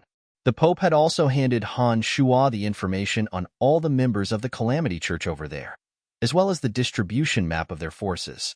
Wolf and Bert Zeely, the two members of the Calamity Church who were originally in charge of Lancelot Empire, had also become Han Shua's direct subordinates. They would only listen to Han Shua's orders. Apart from that, the big fatty had also informed Han Shua of all the secret agreements between the Calamity Church and the various countries on Profound Continent, as well as the communication and transfer methods of their strongholds between countries, giving Han Shua the authority to utilize this power. After assigning some miscellaneous matters, the big fatty brought up the main point of this meeting to Han Shua. The altar would be opened in 5 days to worship the evil god they worshipped. At that time, Han Shua must be present. The opening of the altar required some offerings and an appropriate timing. All of these were very particular. The Calamity Church had 5 days to prepare, and Han Shua could also take a break. When the meeting concluded, the cardinals hastily walked out of the hall in fear and trepidation. It was only when they were far away from Han Shua that they heaved a sigh of relief. Karanlo was one of them. However, that six-horned tribal king of the soul race had been indifferent all this time. Before leaving, he even took a glance at Han Shua. It seemed that he was rather resentful about the energy stones. When only the big fatty Pope and Han Shua were left in the hall, the big fatty suddenly burst into laughter. The fat on his face jiggled as he said in a straightforward manner, "Brian, you're really something. I've never seen that expression on Karanlo's face in all these years." How amusing. It was obvious that he was in a very good mood. Chapter 635. Inside the Cardinal's Hall, the plump Pope of the Calamity Church very sincerely consulted Han Shua on some questions regarding the Edict of Destruction. Previously, he only knew that Han Shua cultivated in necromancy magic and a peculiar martial technique, but he didn't know that Han Shua had such high attainments in the Edict of Destruction. This time, Han Shua deployed his domain of Divinity of Destruction in the Cardinal's Hall. The chaotic energy of destruction in the entire Cardinal's Hall had distorted the flow of normal elemental energies in space, rendering all the elders in the Cardinal's Hall powerless to borrow elemental energies. They were like lambs waiting to be slaughtered. While the plump Pope was in awe of Han Shua, he also saw the hope of making a breakthrough in his strength. Han Shua's avatar was a low god of destruction. His understanding of the Edict of Destruction was much deeper than the Pope's. The gap between base god and low god was an insurmountable chasm. After exchanging a few words with Han Shua, the plump Pope immediately felt enlightened on some of his problems. This made him treat Han Shua with even more respect. "Don't worry. I have no interest in the Calamity Church. I'm not going to be like that old fart Karanlo and criticize your actions. I'm here to communicate with the beings above me, not to seize the power in your hands." Han Shua instructed Karanlo for a while. After thinking for a moment, he took advantage of the fact that there was no one around and expressed his stance. I know that you are different from Caranlo. You have an unparalleled reputation in Lancelot Empire, but you have never had the intention to lay your hands on the throne. From this point alone, it can be seen that you are different from Caranlo. Therefore, I am very reassured about you. The plump pope solemnly expressed his stance when Han Shuo brought up this matter. It appeared that he had long analyzed Han Shuo's character. Haha, I'm a lazy person. I can't be bothered to manage all those messy affairs. Han Shuo shrugged and replied with a faint smile. The two did not continue the conversation. When the plump pope saw that Han Shuo had expressed that he wouldn't fight for power with him, he suddenly relaxed. From Han Shuo's tone and attitude, he could tell that Han Shuo wasn't lying, unlike Caranlo, who didn't mean what he said. The fat man put down his thoughts and sent Han Shuo out of the Doyen Hall with a smile on his face. There were still a few days before the ceremony to worship the evil god would begin. During these few days, Han Shuo stayed in the room that the Calamity Church had prepared for him, constantly dealing with the fawning of the cardinals. It was extremely annoying. It was also because Han Shuo's performance in the Doyen Hall was too shocking. Those Doyens were all experienced people, so they naturally wanted to build a good relationship with Han Shuo as soon as possible, lest they accidentally offend Han Shuo and be killed by him. For the next few days, those Doyens brought their subordinates with rare treasures that they had plundered over the years to pay their respects to Han Shuo. Each of them was more humble than the last, and each was more amiable than the last. As a result, Wolf and Bert Zeely, who had become Han Shuo's direct subordinates, also experienced a rise in status and identity. Now, wherever the two of them went, the people they met would wear expressions of envy and reverence. Even those bigwigs who didn't like them in the past suddenly became cordial, causing them to feel overwhelmed by the favor. Bert, now do you know how wise my decision was back then? Wolf had a complacent look on his face as he looked at the gifts piled up like a mountain on the table. He was extremely proud of his unique foresight. Because he was extremely annoyed and these gifts were useless, Han Shuo handed over the task of tidying up the gifts to Wolf and Bert Zeely. He also made it clear that if the two of them had something they liked, they could keep it for themselves without reporting to him. You fella, only your foresight is accurate. Haha, but this decision of following his lordship is the best decision you've ever made in your entire life. Bert Zeely said with a smile. His eyes narrowed into slits as he recalled that he had just obtained a top-grade summoning magic ring from these gifts. Wolf let out a mischievous laugh and said in a low voice, I heard that his lordship Brian nearly killed Great Elder Caranlo in the Senate. Ha, that old fart has always been high and mighty, interfering with the internal affairs of the church. I didn't expect that such a day would come. Really? Bert Zeely cried out in surprise and hurriedly asked, The Great Elder has great influence in the church and his own strength is extremely terrifying. Didn't he retaliate? Would he dare? It's not like you don't know how ruthless his lordship is. After a pause, Wolf sneered and said, I heard that the Great Elder didn't even have the strength to resist his lordship. He was restrained in an instant and couldn't move at all. If it wasn't for His Holiness the Pope personally pleading for leniency, his lordship Brian might have already killed that old fart. Even so, one of his fingers was broken. His lordship said that he was going to teach him a lesson. Huh? His lordship has such strength at such a young age and such a decisive way of doing things. His future is truly boundless. Bert Zeely exclaimed in admiration. That's right. Wolf laughed heartily. Soon after, he said complacently, We, who follow his lordship, will naturally obtain more status and power. The two looked at each other and laughed mischievously at the same time. They were extraordinarily proud of their correct foresight. ******, 5 days passed in the blink of an eye.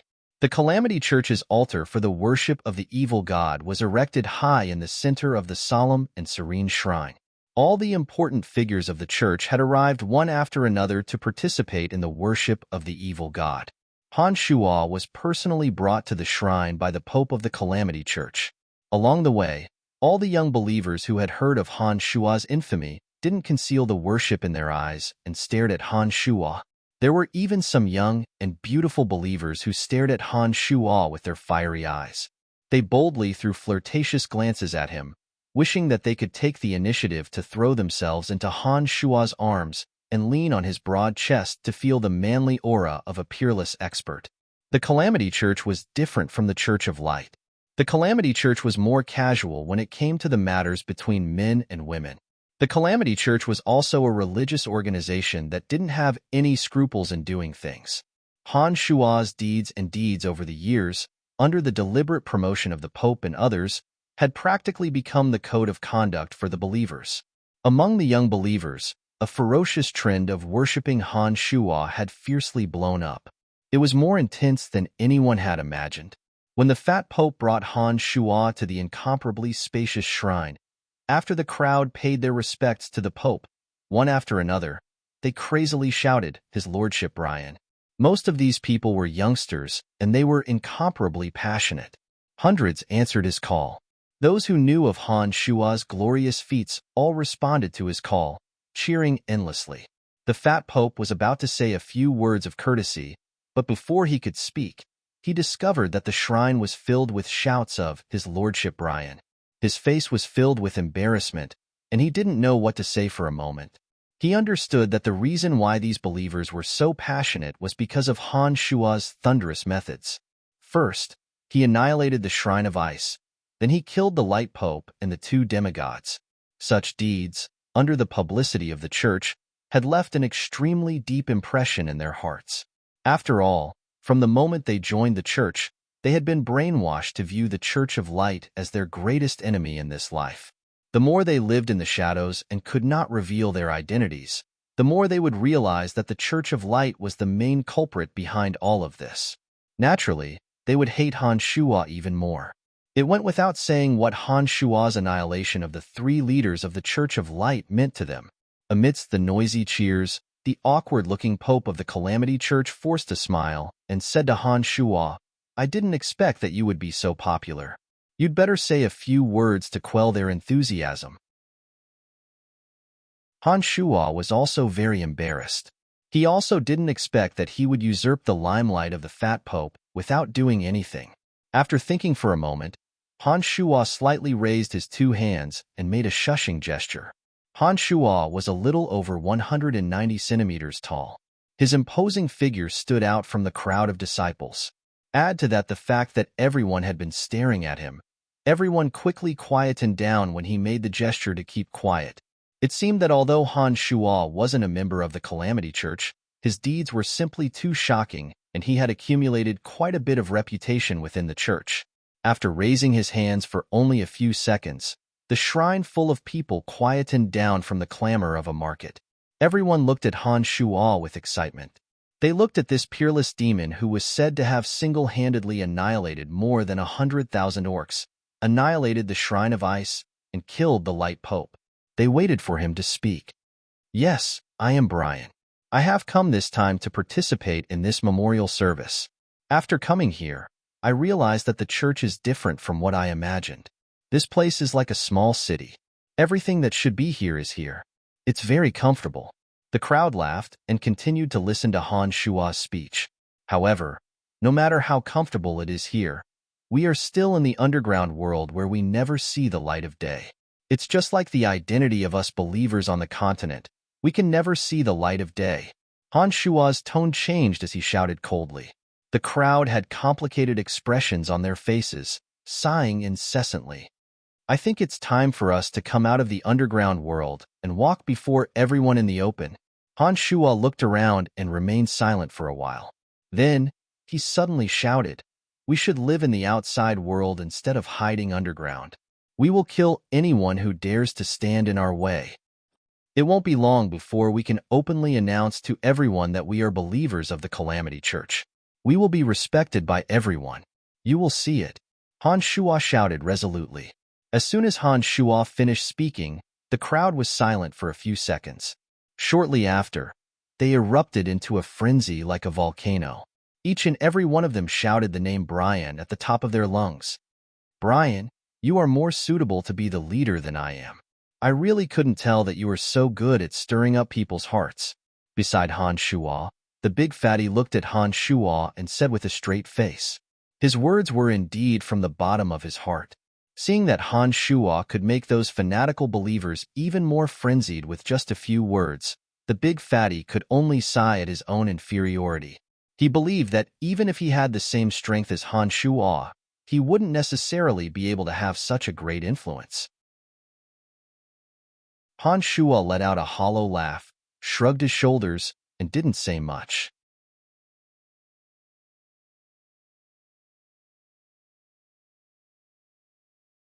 On a low-level material plane like the profound continent, it is very impressive that you could cultivate to low-god realm. You cultivate in the energy of death and destruction. From the very beginning, you were destined to be on our side, the voice continued. You have offended the Shrine of Ice and the Church of Light. You have alarmed their higher-ups. They will not allow a god like you to exist on a low-level material plane like the profound continent. We can protect you and show you a new path. What do I need to do? Han Shuo, who had been silent all this time, finally opened his mouth and asked, "Join us. Do some things on profound continent. We need you, and you need us."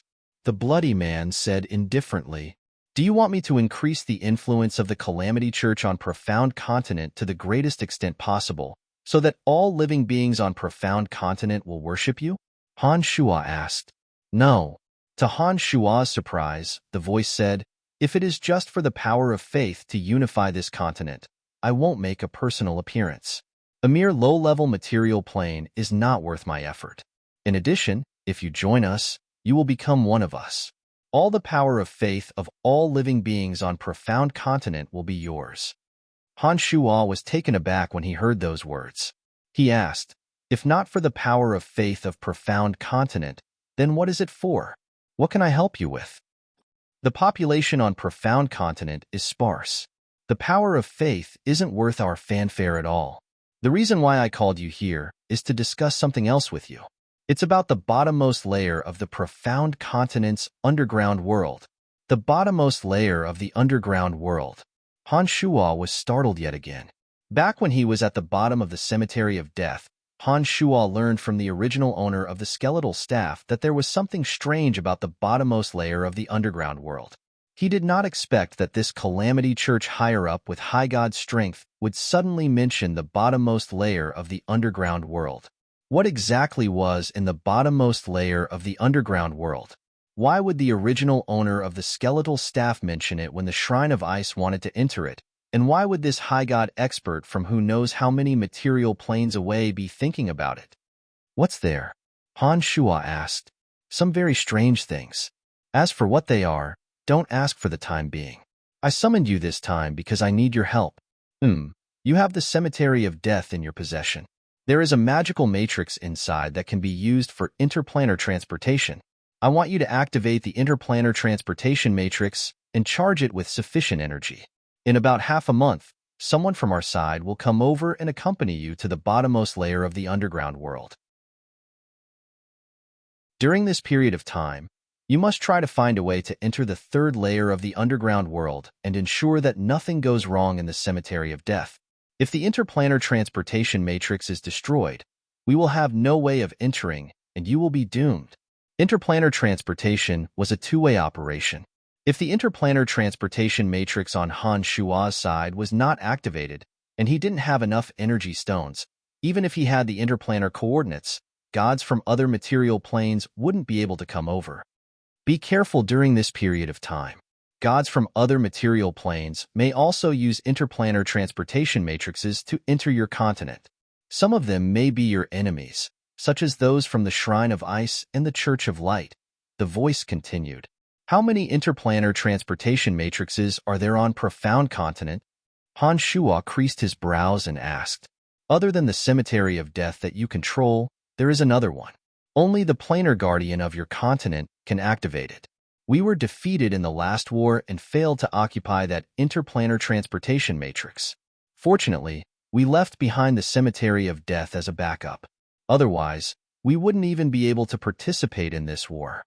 Upon hearing those words, Han Shuo suddenly recalled the Great War 5,000 years ago.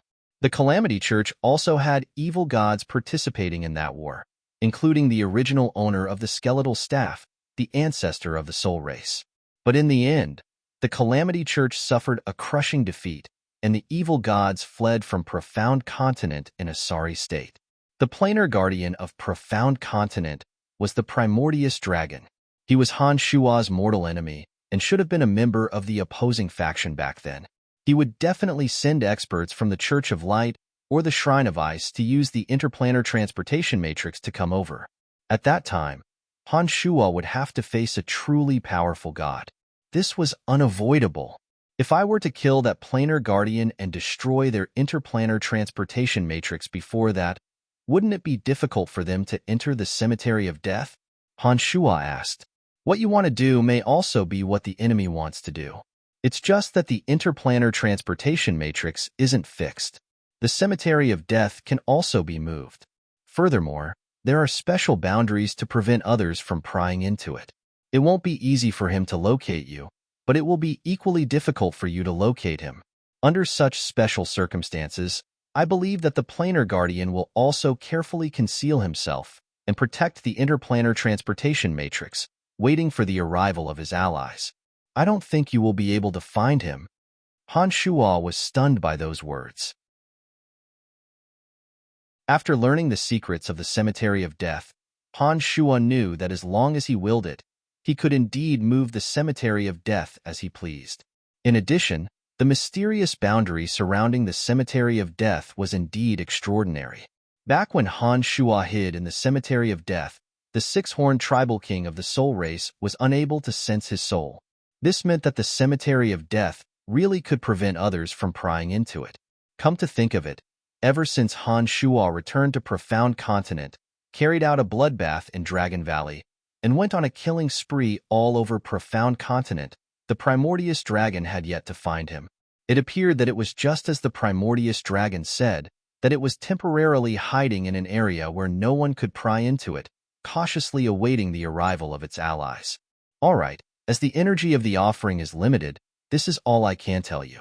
Remember, helping us at this time is the same as helping yourself. You have no other choice. As long as you handle the matters on Profound Continent well, I will not mistreat you. The voice of the bloody man in Han Shua's mind gradually weakened. The rapidly spinning vortex in the blood pool also slowed down bit by bit. The soul conversation between Han Shua and High God Tarek took place in the middle of the ceremony. It was only after Han Shua and Tarek had finished their conversation that the entire ceremony came to an end. Inside the shrine, all the believers of the Calamity Church were still devoutly maintaining their posture of worship, praying in their hearts. But Han Shua's heart was in turmoil. Through Tarek's words, Han Shua knew that there must be some enormous secrets hidden in the layers of the underground world. Otherwise, those gods from distant high-level material planes would never have come to a tiny, low-level material plane like Profound Continent. After learning of this fact, Han Shua's heart was incomparably heavy. At present, Han Shua only had the Primordius Dragon as his adversary on Profound Continent. But once those experts from alien material planes descended, Han Shua's current strength would no longer be sufficient. The Shrine of Ice and the Church of Light, in particular, would definitely become his mortal enemies.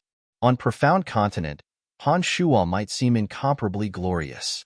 However, if he couldn't handle the upcoming matters, not only him, but all his loved ones in Lancelot Empire would have to pay an unimaginable price. Han Shua took a deep breath. He knew that even if it wasn't for himself, he would have to pull himself together and play with those experts from alien material planes. This was a crisis, but wasn't it also an opportunity?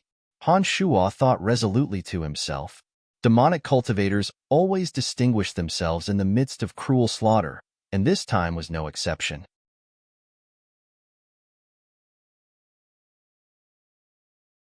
Chapter 637. The long memorial ceremony finally came to an end. The believers who had been kneeling on the ground all this time raised their heads and focused their gazes on Han Shua in the middle of the crowd. These people couldn't hear the conversation between Han Shua and the High God, but the unusual atmosphere inside the shrine made them realize that something must have happened inside the shrine. The Pope too turned his gaze to Han Shua with inquiring eyes. Han Shuo knew what the Pope wanted to ask. He nodded, indicating that he had indeed communicated with the evil god, but didn't tell the Pope the truth. Han Shuo more or less had some understanding of some of the wills of the evil gods of the Calamity Church. It was just that he was, after all, a base god and couldn't enter the eyes of those true gods. Therefore, the Pope naturally wouldn't tell Han Shuo too much about such matters. There was a watershed between base god and low god. It meant that the distance between a mortal and a god wasn't far, but it was very difficult to cross. No matter how powerful a base god was against a low god, even the weakest of low gods, the only thing that awaited them was death. In the eyes of true gods, base gods weren't existences who could speak to them face to face. A base god who didn't possess divine energy, divine soul, or a domain of divinity was but an ant in the eyes of true gods. It was as simple as that. Han Shuo didn't explain anything to the big fatty, nor did he ask any questions. As the Pope of the Calamity Church, he was well aware of some taboos among the gods. He knew not to ask what he shouldn't ask and not to know what he shouldn't know. That was why he was able to sit in his current position. Now that the ceremony was over, under the orders of the few elders, the Pope of the Calamity Church who were gathered here dispersed one after another. However, those who participated in the memorial ceremony could tell from the unusual atmosphere inside the shrine and Han Shuo's behavior that the evil god they worshipped must have communicated with Han Shuo alone. This made them feel even more reverence for Han Shuo. Those who used to be close to Karanlo, after the communication between the god and Han Shuo, had completely understood the situation and straightforwardly drew a line between themselves and Karanlo, fearing that Karanlo's existence would affect their relationship with Han Shuo. After communicating with the High God, Han Shuo didn't linger in the Calamity Church any longer. After communicating with the Big Fatty, Han Shuo left the headquarters of the Calamity Church. Han Shuo had to walk through a long desert when he arrived. But when he left, he arrived at the secret stronghold of the Calamity Church in Lancelot Empire through a magical transportation matrix. His status in the Calamity Church was no longer the same. Naturally, his treatment was different as well. Wolf and Bert Zeely, who had arrived at the Calamity Church's headquarters with Han Shuo, had always been in charge of such matters. Now, however, they were directly responsible for Han Shuo. The largest secret stronghold of the Calamity Church in Lancelot Empire was located in the Curling Gorge near the Valley of Sunshine. The Curling Gorge, Tanai, was situated between a group of low peaks. Mist pervaded the air, and the environment was intricate and complicated. After exiting the transportation matrix, Han Shuo gave Wolf and Bert Zeely a few instructions and left the gorge. Han Shuo returned to the Cemetery of Death. The three spirit demons that were being refined at the center of the Cemetery of Death had reached the final stage. Han Shuo observed for a while to ensure that there were no problems before he walked into the large-scale interplanar transportation matrix at the center of the Cemetery of Death. Having learned all the secrets of the Cemetery of Death, Han Shuo knew how to activate and use this large-scale interplanar transportation matrix. To ensure that nothing went wrong, Han Shuo once again inspected this large-scale interplanar transportation matrix and replenished it with enough energy to maintain interplanar transportation. Only then did he truly feel at ease. On the way back, Han Shuo carefully pondered over the High God of Destruction's words. He knew that he had no choice. If the Primordius Dragon were to receive experts from another material plane and learn of the tragedy that happened in Tanai, then not only would he have to face the Primordius Dragon, but he might also have to face even more powerful high-level gods. Han Shuo was confident, but he wasn't conceited. He understood that with his current strength, he would undoubtedly emerge victorious against experts of the same realm. However, if the person who came was stronger than him, not to mention a mid-god, even a late-stage low god might be able to kill him. Therefore, Han Shuo knew that he had no choice and no way out. All he could do was to team up with the Calamity Church and work hard for this unknown battle. He could only win and not lose. After such a conversation, the arrogant and domineering Han Shuo's mood became much heavier. Only by becoming stronger, so strong that no one could threaten him, would he be able to protect himself. Only then would he have the absolute right to speak among experts. After contemplating for a long while, Han Shuo told himself that he urgently wanted to take another step forward in his strength. Among the three souls that could rapidly improve his strength were his avatar of death and his main body. His avatar of death could use the last piece of divine essence of death he obtained from the void to improve his strength. His main body could use the 9 transformations of demonic arts to speed up the process of comprehension. Only his avatar of destruction, as it was formed by the fusion of the origin crystal of destruction and the Demon's Lair Edge's divine energy and the Demon's Lair Datara's divine energy, had never made any progress in the Edict of Destruction. It was truly not easy for it to improve further. Han Shuo didn't feel discouraged. He allowed his avatar of death to digest the third piece of divine essence of death, while his main body painstakingly studied the application methods of the 9 transformations realm. Time passed by quickly. Han Shuo stayed in the cemetery of death like a fool. All 3 of his avatars had sunk into silence. All 3 of them were fossilized without the slightest aura of life. One day, while Han Shuo was meditating in the cemetery of death, he suddenly sensed that there were living beings approaching from outside the cemetery of death. All 3 souls were jolted awake from their meditations. Han Shuo was greatly startled and hastily spread out his consciousness to probe the situation outside the cemetery of death. The conversation he had with High God Tarek at the Calamity Church made Han Shuo realize that his situation wasn't as safe as he had imagined. According to Tarek, the Primordius Dragon might be welcoming the arrival of his allies ahead of time. This also meant that once the Primordius Dragon discovered his location, Han Shuo would very likely be in grave danger, especially since the Cemetery of Death was located in the Dark Forest, not far from the Dragon Valley where the Primordius Dragon resided. It was only natural that Han Shuo would be so worried. Han Shuo heaved a sigh of relief after he circulated his consciousness. The aura of the approaching person was weak.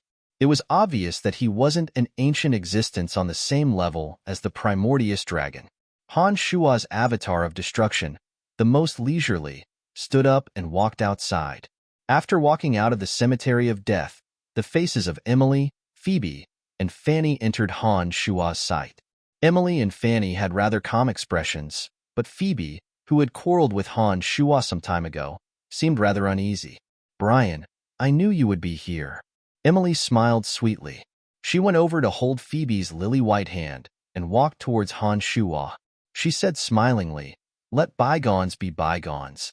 Phoebe has already thought things through. You don't have to throw a tantrum anymore." It appeared that after Han Shuo's disappearance for a long time, Phoebe had given in under the persuasion of Emily and Fanny. Perhaps she thought that the reason why Han Shuo had disappeared for so long was because he blamed her for being rude and selfish. After hearing Emily's words, Phoebe looked at Han Shuo with a complicated expression. Tears seemed to be welling up in her eyes. She bit her lower lip and said hatefully, "I've been gone for such a long time. Why didn't you comfort me?" Han Shuo actually felt guilty after hearing her words. After thinking about it carefully, he realized that he was the one in the wrong. It was only because Phoebe's attitude wasn't good that he lost control of his temper for a moment. Now that Phoebe was weeping, she was like a completely different person from her usual cold and stubborn self. Her pitiful appearance made Han Shuo's heart ache. The trip to the Calamity Church made Han Shuo realize the crisis he was in. He felt as though he could lose his life at any moment. His mood wasn't as relaxed as it used to be. After hearing Phoebe's words, Han Shuo's mood became even heavier. He forced a smile and went over to wipe away the tears at the corner of Phoebe's eyes. He said, "I was indeed a bit too much that day. Let bygones be bygones. Don't think too much about it." Boo-hoo. After hearing Han Shuo's gentleness, Phoebe couldn't hold back the sourness in her heart. She broke into sobs, as though she wanted to vent all the grievances she had suffered over the past few days through her tears. She cried harder and harder. Emily and Fanny had indeed developed a very good relationship with Phoebe over the past few years. As soon as they saw her crying, they hastily came over and comforted her with kind words. Their expressions were frantic, but their attitudes were sincere. Han Shuo was rather flustered. He hastily tried every possible way to console Phoebe. After a long while, when Phoebe was tired of crying on his chest, she finally stopped. At this moment, Han Shuo sighed softly and thought of the unknown dangers ahead. He couldn't help but say in a low voice, "You guys hurry back in a bit. Don't come here until I tell you. It's too dangerous here during this period of time." "What's wrong?" Fanny was startled. Soon after, she laughed and said, "Brian, are you not welcoming us to your secret place? Ha! Although the profound continent is vast, who can hurt you? You must not welcome us to say such words, right?" Humph. It was obvious that Fanny thought that Han Shuo was joking with her. She simply didn't believe that there was anyone on the profound continent who could hurt him. Emily and Phoebe were the same. They thought that Han Shuo didn't like them disturbing him and were panting with anger. These three women had always been blindly confident in Han Shuo and couldn't tell the situation at all. This made Han Shuo not know whether he should be proud or laugh bitterly. However, this wasn't the time for jokes. Therefore, Han Shuo put on a straight face and solemnly said, "I'm not joking with you. The profound continent is so vast. There are indeed people who can threaten me." "Who? We don't believe it." Fanny giggled and asked, not the least bit nervous. Han Shuo couldn't help but laugh bitterly in his heart. Just as he was about to reply, his expression suddenly changed. He sighed and said in a heavy voice, "He's here." An ancient dragon's breath gushed forth without the slightest concealment. It was obvious that the primordious dragon had fallen into a violent rage. It was charging straight at the boundary of the cemetery of death with unstoppable force. Looking at the three women who were at a loss, Han Shuo knew that the primordious dragon must have found his way here through these three women.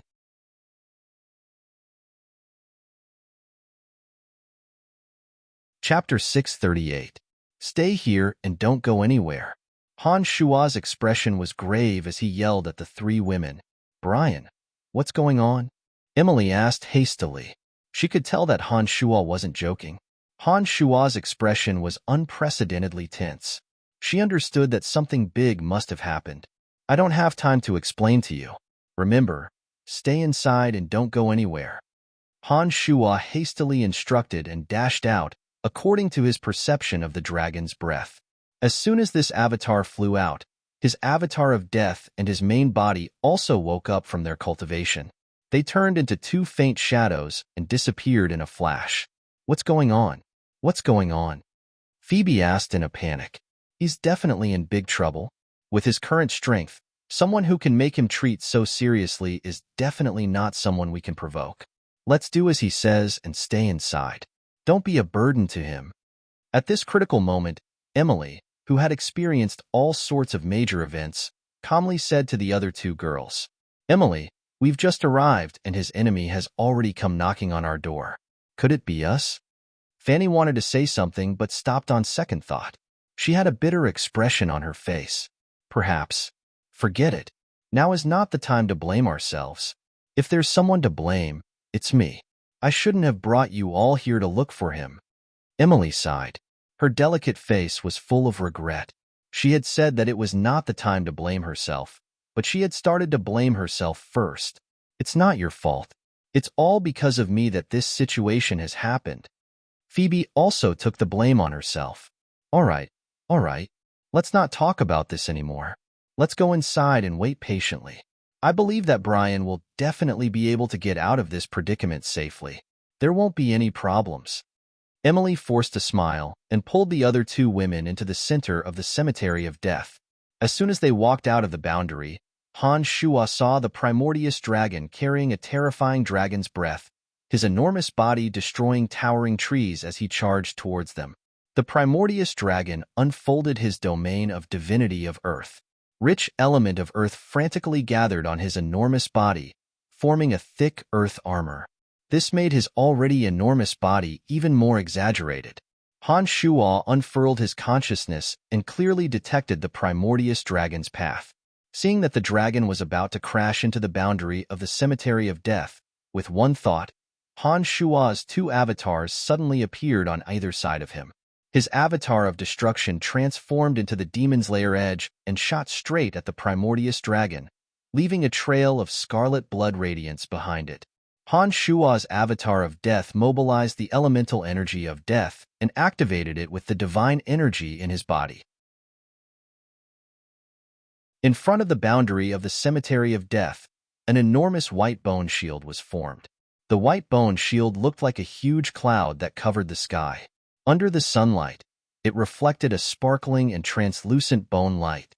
The demon's lair edge shot towards the Primordius dragon at lightning speed. Its target was the Primordius dragon's lantern-sized eyes. However, before the demon's lair edge could approach the eyes, the Primordius dragon breathed out dragon's breath. The dragon's breath condensed the element of earth in his domain of divinity and formed a 10-meter-long earth dragon. The earth dragon ferociously collided with the demon's lair edge, dispersing the demon's lair edge's attack aimed at his dragon eyes. The demon's lair edge was unable to stop the second attack in time. The enormous body of the Primordius dragon fiercely collided with the enormous white bone shield deployed by his avatar of death. An earth-shattering explosion erupted in this place. The enormous bone shield formed from the element of death and divine energy could not withstand such a ferocious attack. Bone fragments suddenly shot out and filled the sky. Han Shua let out a muffled groan. His avatar of death's face turned pale. After a violent collision, the Primordius dragon shattered the enormous bone shield formed by Han Shua's avatar of death. Its body paused for a moment before it once again pressed down on the boundary that enveloped the cemetery of death. Han Shua, who was only 1.9 meters tall, suddenly grew to a giant of 30 meters.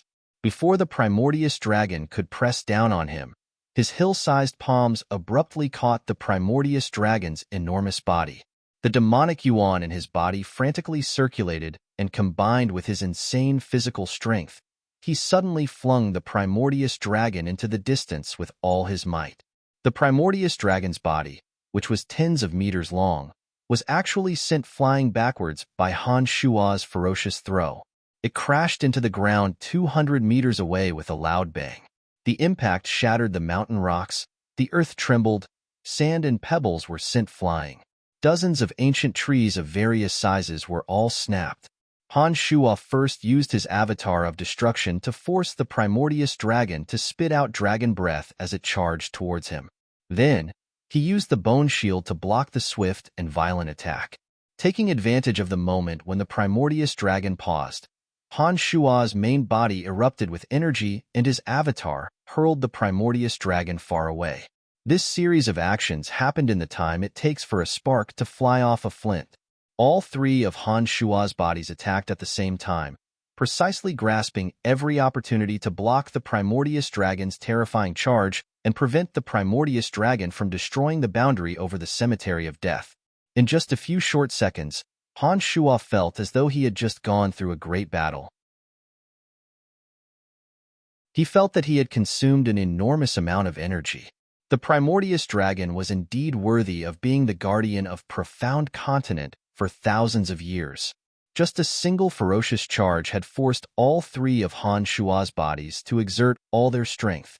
The Primordius dragon was indeed his last opponent on profound continent. Huff, huff. After throwing the Primordius dragon, Han Shua panted heavily. His enormous body quickly returned to normal. With a single leap, he arrived at the area where the Primordius dragon was. At this moment, the Primordius dragon had coiled up from the ground. He raised his head high above the ground and looked around furiously. Han Shua did not act blindly without thinking. After that attack, Han Shua knew that the layer of earth armor covering the Primordius dragon's body possessed an extremely perverse defensive power. Up until now, Han Shua could not be certain that the Primordius dragon was not alone. Therefore, he dared not act blindly without thinking. "It's you. Are you the one who massacred my Dragon Valley?" The enraged Primordius dragon suddenly roared when he saw Han Shua cautiously approaching. He appeared to be extremely furious. "That's right. A dozen or so great dragons in Dragon Valley died by my hand." Compared to the Primordius dragon's rage, Han Shua was unbelievably calm. He nodded and admitted with a gloomy face. The Primordius dragon was even more enraged when he heard Han Shua's frank admission. "You deserve to die. The Church of Light was right. You are the source of chaos on profound continent. I should have killed you without mercy back then, instead of just imprisoning you in the abyss. You brought this upon yourself. Back then, I helped you resist the invasion of abyssal creatures out of goodwill. Not only were you ungrateful, you even severed the exit while I was in the space-time discontinuum, causing me to stay in the abyss realm for 5 whole years. I nearly lost my chance to return to Profound Continent. I massacred your Dragon Valley all because of you. All your descendants died because of you. Han Shua callously mentioned the reason why the Primordius Dragon still had the face to talk about this matter. Sophistry. My clansmen died because of you. You must pay with your life. The Primordius Dragon seemed unwilling to talk any further. He twisted his neck and his enormous body was about to make another big move. Are you alone? Han Shua asked one last question before the Primordius Dragon made his move. While conversing with the Primordius Dragon, Han Shua's consciousness was constantly scanning the surroundings. However, he did not discover the presence of any other experts. However, Han Shua wasn't sure because if the intruder's realm was higher than his, the intruder's soul might have the power to isolate his consciousness from prying. Therefore, Han Shua wasn't sure if his consciousness could detect the soul of an expert stronger than him. After that blow, Han Shua could more or less ascertain that the Primordius Dragon had yet to attain late-stage low-god realm. Given the Primordius Dragon's current realm, Han Shua didn't have absolute confidence in defeating him. However, he believed that with his 3 souls, he wouldn't be any weaker than the Primordius Dragon. However, if the intruder wasn't just the Primordius Dragon, Han Shua would have no chance of winning. All he could do was return to the Cemetery of Death immediately and flee as far as he could with the 3 ladies. So what if I'm alone? I'm more than enough to kill you. The Primordius Dragon stared blankly for a moment after hearing Han Shua's sudden question. Soon after, as though he felt humiliated, he roared again, "Despicable human! Don't think that we, the race of dragons, are as despicable and shameless as you. Oh, it seems that those experts from alien material planes have yet to descend." Han Shua nodded and muttered to himself as though he didn't hear the Primordius Dragon's roar. Back then, I showed you mercy and spared your life. Today, I will not repeat the same mistake. By killing you and destroying the Cemetery of Death, those evil gods will find it difficult to descend. Profound Continent will regain its peace. You are the greatest factor of instability on this continent. Today, you must die. It seemed that the Primordius Dragon was aware of the identity Han Shua played in the Calamity Church. As the masters of 2 interplanar transportation matrices on Profound Continent, the 2 of them were destined to be mortal enemies. The fact that you didn't kill me the last time was the biggest mistake of your life. Because today, it is already an extravagant hope for you to kill me. Han Shua sneered. From the moment he learned that the Primordius Dragon had come alone, Han Shua felt at ease. Just now, he had tested the Primordius Dragon's strength and found that it was indeed very strong. However, Han Shua had confidence in himself. He did not think that he was inferior to the Primordius Dragon. Han Shua's words provoked a burst of wild laughter from the Primordius Dragon. Amidst the laughter, the Primordius Dragon's enormous body suddenly stopped in midair, blocking the sun's radiance. Its shadow shrouded Han Shua beneath it.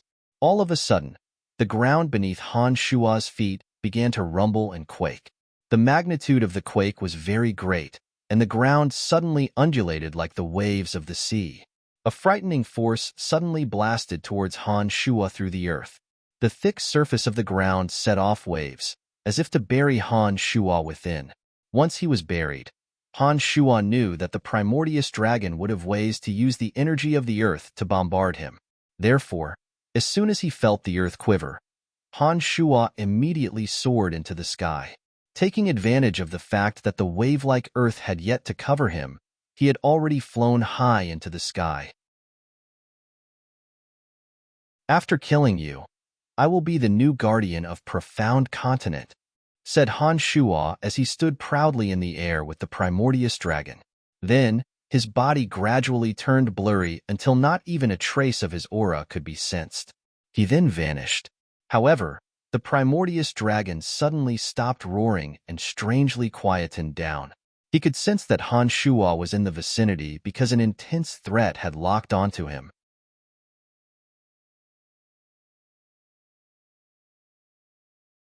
Chapter 639.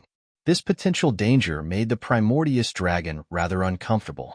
He stopped roaring and suddenly quietened down.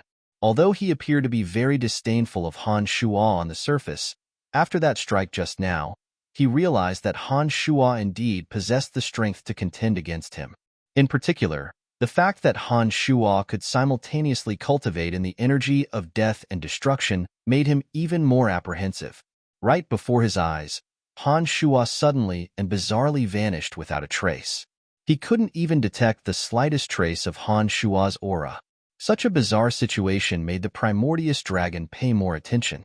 After observing the surroundings for a while, he still couldn't sense Han Shuo's location. However, that indescribable energy that shrouded his soul never disappeared. He understood that Han Shuo was somewhere, ready to launch a thunderous strike. The lantern-sized dragon eyes sparkled with a brilliant radiance. The Primordius dragon kept silent for a moment, as though he felt that it would be very difficult to defend himself with such an enormous body. Therefore, in the afterglow of the scorching sun, the Primordius dragon's body gradually shrunk. In just a few short seconds, the hill-sized Primordius dragon had shrunk to a little over 170 centimeters tall. He had a benevolent-looking face and was looking around vigilantly. "Come out!" The Primordius dragon coldly groaned as he surveyed the surroundings after transforming into an old man. There was no response. The surroundings were deathly silent. Only his voice reverberated and lingered for a long time. After waiting for a while, seeing that Han Shuo was still lurking in the dark, the Primordius dragon grew impatient. He pondered for a moment, then suddenly stomped on the ground and walked towards the Cemetery of Death. The Cemetery of Death was only 1,000 meters away from his current position. With his extremely fast speed, he closed the distance between himself and the Cemetery of Death in the blink of an eye. There was an interplanar transportation matrix inside the Cemetery of Death that could connect to other planes of existence. As long as that interplanar transportation matrix was destroyed, the evil god worshipped by the Calamity Church would not be able to descend upon Profound Continent.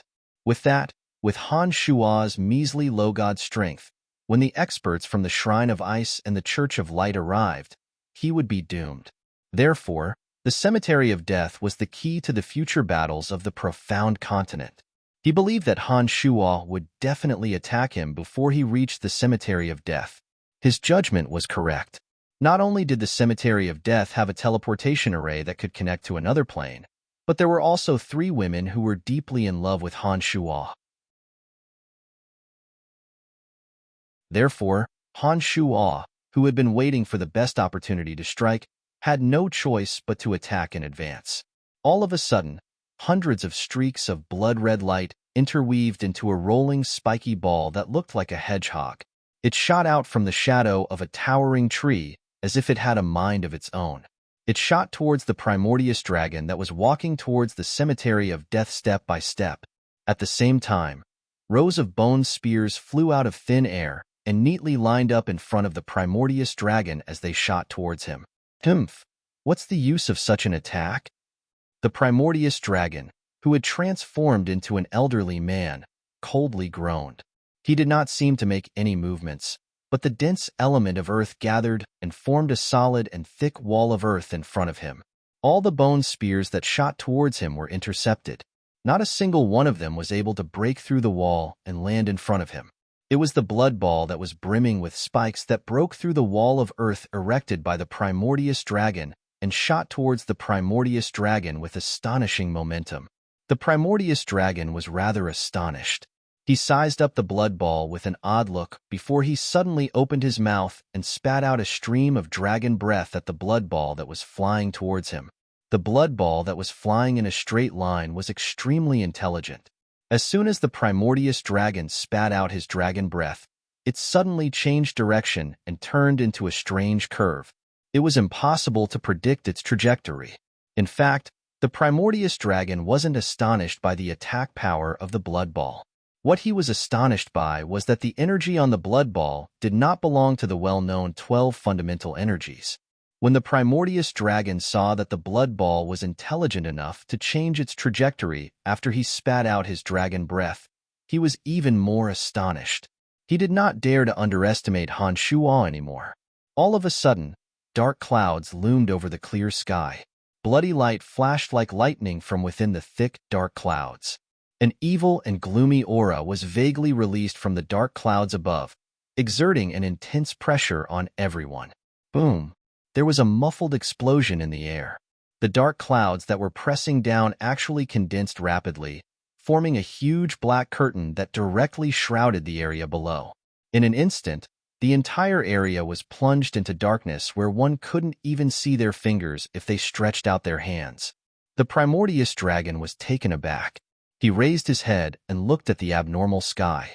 He could not tell what kind of energy Han Shuo had unleashed from the dark clouds that loomed over the sky. He sensed the abnormality of the element of death, the sudden change in the nomological law of destruction, and the existence of an unknown but extremely ruthless evil energy. The three types of energy merged together and manifested in the form of dark clouds. The terrifying energy contained within seemed to be able to destroy the world. Even the Primordius dragon felt an extreme sense of danger. Seeing the dark clouds looming over the sky, the Primordius dragon knew that he could not hesitate. He planted both feet on the ground and channeled the divine energy of earth into the depths of the earth. Under the effect of the domain of divinity, a terrifying earthquake seemed to suddenly occur beneath his feet. Amidst the earth-shaking rumbles, the earth tore into bottomless gullies. Hills rose from the ground and charged towards the dark clouds above. For a moment, the sky collapsed and the earth cracked. Sand and pebbles flew everywhere. The entire area seemed to have become hell on earth.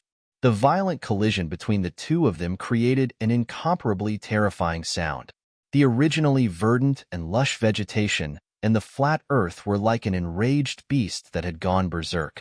The dark clouds looming over the sky resembled the face of a weeping ghost. Streaks of bloody light shot down like blood-colored lightning. The ruthless energy carried with it an obsession to destroy all things. It was extremely overbearing. The Primordius dragon, who had transformed into an amiable old man, suddenly roared in fury. The earth trembled slightly as he activated some unknown energy. He forcibly changed the trajectory of an unknown meteorite in the sky. The meteorite came crashing down at a speed 10 times faster than before, dragging a streak of red light that was hundreds of meters long behind it. The meteorite was extremely fast and ferocious. It arrived in the blink of an eye and violently smashed into the dark clouds. The thick, dark clouds were smashed deep into the earth, creating a deep pit that was hundreds of meters wide. Sparks flew in all directions from the pit. Broken ancient trees that towered into the sky were set ablaze. The boundary that enveloped the cemetery of death, which was only 1,000 meters away from this area, also strangely distorted for a moment, neutralizing the aftermath of the terrifying attack. The dark clouds that should have been floating in the sky were suddenly smashed deep into the earth. Moreover, they did not disperse and were even twisting rapidly like a living demon. "You're dead." The Primordius dragon, who had transformed into an old man, suddenly let out a cold snort and shot towards the dark clouds. The moment the meteorite smashed the dark clouds deep into the earth, the Primordius dragon, who had been unable to detect Han Shuo's aura, suddenly sensed Han Shuo's aura from within the dark clouds. He was overjoyed. The Primordius dragon was ready to deal a fatal blow to Han Shuo. In the blink of an eye, he arrived at the dark clouds. Midway, he suddenly transformed into a dragon and swooped down at the dark clouds. He seemed to want to use brute force to tear the dark clouds apart, pull out the concealed Han Shuo, and tear him to pieces. Haha, let's see where you can run to this time. The Primordius dragon's enormous body suddenly pressed down on the dark clouds, his enormous claws viciously tearing at the dark clouds. "I have no intention of running." Han Shuo's callous voice really did come from within the dense dark clouds. The Primordius dragon laughed maniacally, his laughter shaking the heavens and the earth. It was as though he could already see the scene of Han Shuo being torn to pieces. He first blasted the dense dark clouds with earth-shattering mounds. Then, he used his divine energy to forcibly change the direction of a meteor and ruthlessly bombarded the dark clouds. He was confident that Han Shuo would definitely be severely injured by these two waves of attacks. The Primordius dragon was once again enraged at the thought of the dozen or so giant dragon remains in the Dragon Valley.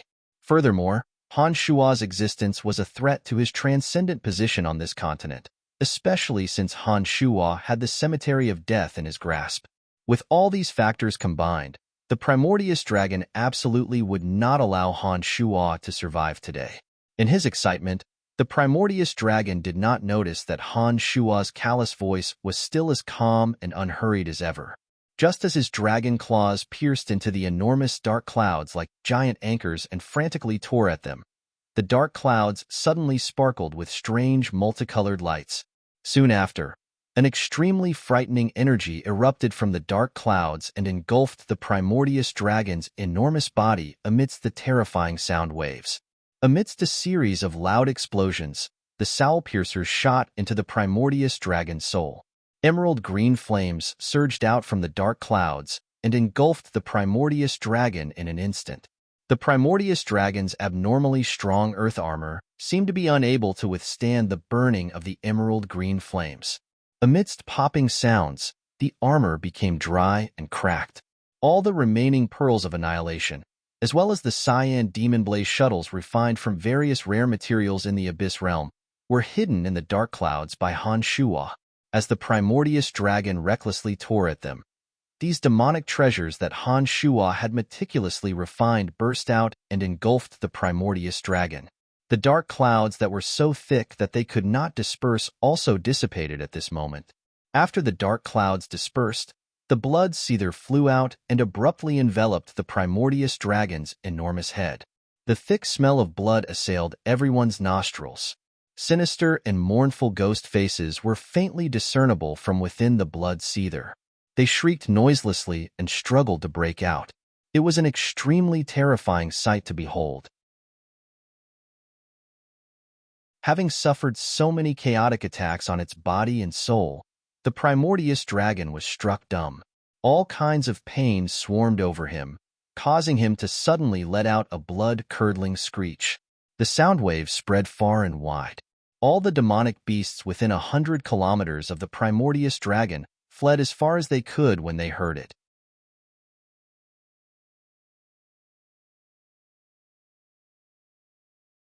Chapter 640. As the protector of profound continent, the might of the Primordius dragon was irresistible to all living beings on this continent. All the magical beasts in the dark forest instinctively felt fear when they heard the Primordius dragon's miserable howls. They hurriedly distanced themselves from the area where the howls came from. Although the explosions of the Pearls of Annihilation could not blast through the earth armor formed on the Primordius dragon's body, the soul piercers shot out from the Pearls of Annihilation could penetrate soul attacks. That earth armor with astonishing physical defense could not withstand the soul piercer's attack on the soul. The green flames formed by the cyan demon blaze shuttle could burn the flesh and soul through flesh. It was a demonic artifact even more vicious than the soul piercers. Similarly, the blood seether did not just attack the physical body. When it shrouded the Primordius dragon, the blood flow in his body began to turn abnormal, as though his blood vessels were about to burst. Han Shuo had hidden the 3 demonic treasures in the dark clouds. Seizing the opportunity, Han Shuo unleashed them all at once. All of them landed on the Primordius dragon's body, causing him tremendous damage and suffering. Demonic arts and demonic artifacts were methods of attack that did not belong to this universe. It was the first time that the Primordius dragon had encountered such bizarre attacks. When the earth armor was rendered useless, and both his soul and body were under constant attack, the Primordius dragon panicked and howled in pain. "I told you, I have no intention of running." When the dark clouds dispersed, the 3 Han Shuos appeared. Under the bombardment of the Primordius dragon's earth armor and the meteors, all 3 of them were covered in cuts and bruises. They looked extremely miserable. At this moment, The Primordius dragon did not pay any attention to what Han Shua had to say. He continued to howl and howl. The earth armor covering his enormous dragon body cracked and fell off under the scorching green flames. His body was charred black. His avatar of destruction transformed into the demon's lair edge and suddenly landed on the palm of Han Shua's main body. Carrying the demon's lair edge, Han Shua unhurriedly flew towards the frenzied Primordius dragon.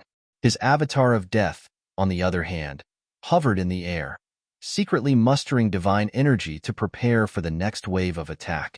Under the three great demonic treasures, the Primordius dragon's soul and body were under constant attack. Under such circumstances, the Primordius dragon was at its weakest to resist Han Shua. Han Shua took advantage of this opportunity to deal the Primordius dragon a devastating blow. However, as a mid-stage low god, the Primordius dragon was indeed much stronger than the four demon kings that Han Shua encountered in the void. Even when faced with the corrosion of the energy of the three demonic treasures, the Primordius dragon still stood firm. The divine energy and divine soul in its body did not fail to organize a counterattack. The transformation took place in an instant. Just as the demon's lair edge in Han Shua's hand was about to pierce into the Primordius dragon's neck, Han Shua's consciousness sensed that the Primordius dragon's divine soul and divine body suddenly formed a miraculous contract. The domain of divinity of earth that had been shrouding the Primordius dragon all along also underwent a sudden transformation. In Han Shua's eyes, the enormous body of the Primordius dragon was rapidly petrifying at a speed visible to the naked eye.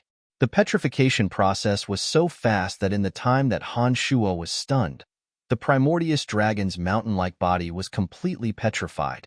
A thick layer of rock covered his entire body. In the blink of an eye, the element of earth was sucked dry. The element of earth filled every cell and every piece of flesh on his body, helping him complete the petrification process. After petrifying, the Primordius dragon's divine energy still flowed unimpeded through his body. His divine soul was still as resilient as ever. This made Han Shua realize that although the Primordius dragon had been petrified, his consciousness still existed. The Jade Flame Shuttle and Blood Seether possessed an intense destructive power against the flesh and blood. However, after the Primordius dragon's body was petrified, his flesh and blood were filled with a large amount of element of earth, changing their original state.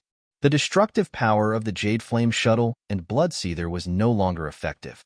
On the other hand, as the Soul Piercers only targeted the soul, even though the Primordius dragon had been petrified and had avoided the Jade Flame Shuttle and Blood Seether's attack, Han Shua still had to go all out to eliminate the soul attack of the Soul Piercers.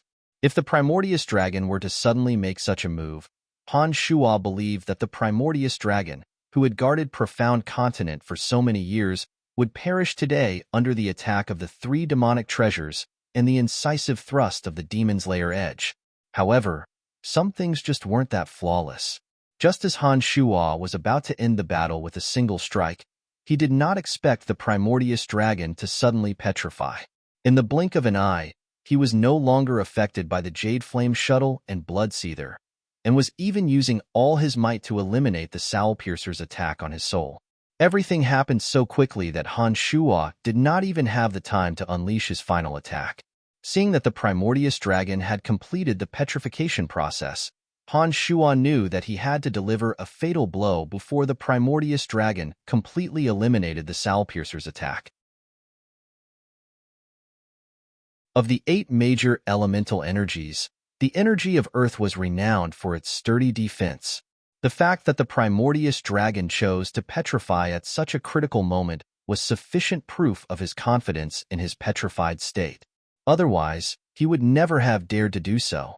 Without much hesitation, Han Shua raised the demon's lair edge in his hand and imbued all his demonic yuan into the demon's lair edge.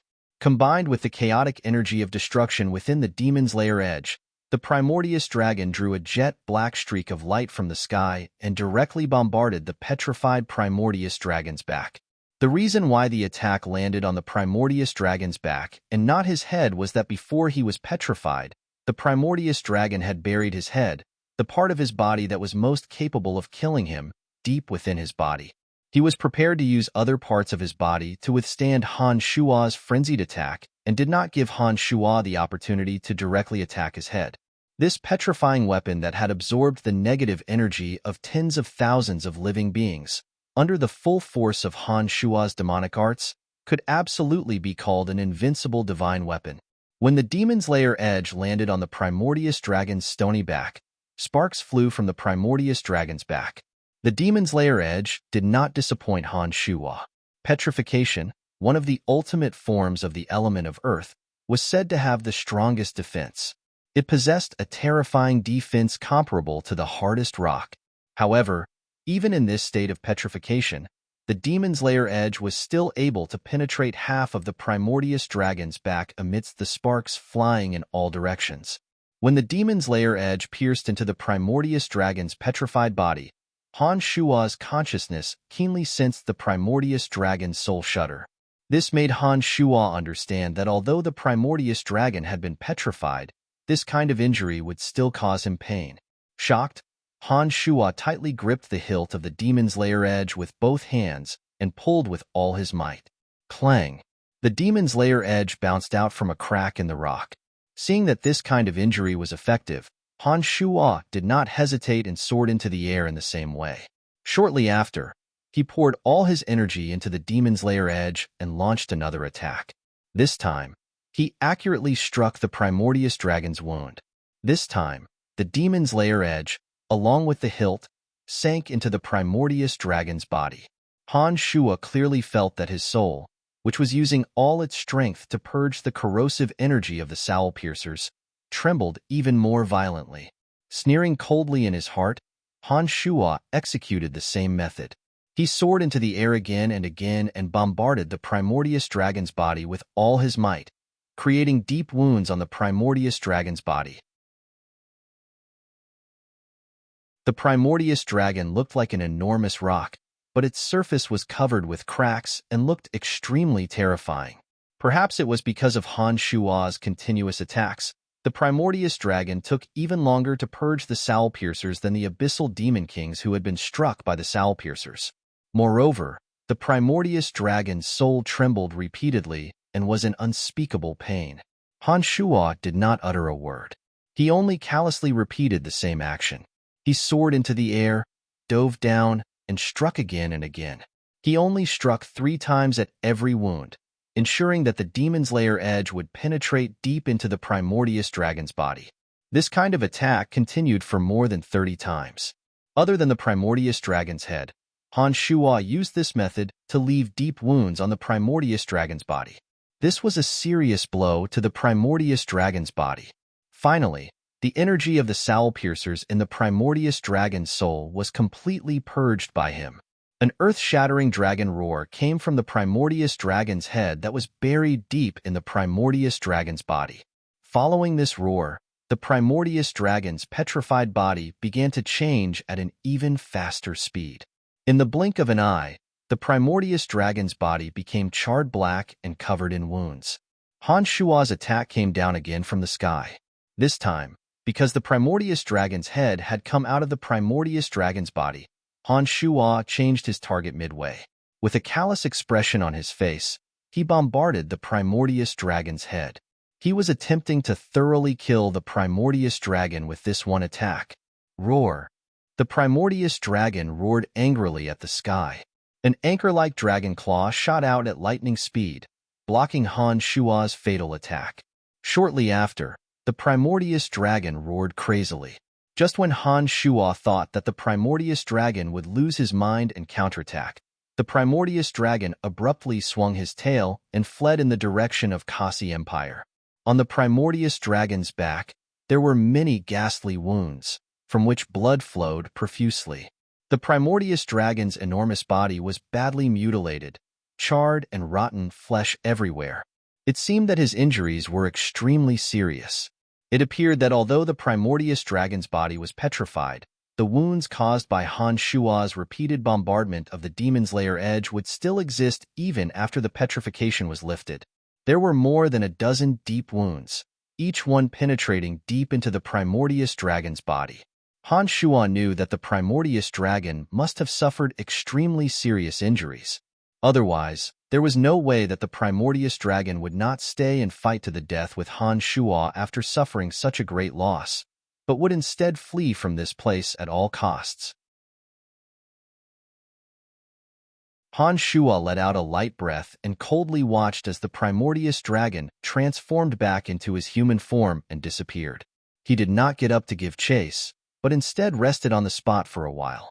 Even though the primordial dragon was injured, his speed was still extremely fast. However, Han Shuo believed that as long as he pursued with all his might, he would definitely be able to catch up to the primordial dragon. However, at this point in time, Han Shuo was also exhausted and needed to rest. Otherwise, even if he caught up to the primordial dragon, he might not be able to kill him. Besides, Han Shuo had an even better idea at this moment. Therefore, he did not take advantage of this opportunity to pursue the primordial dragon for thousands of miles.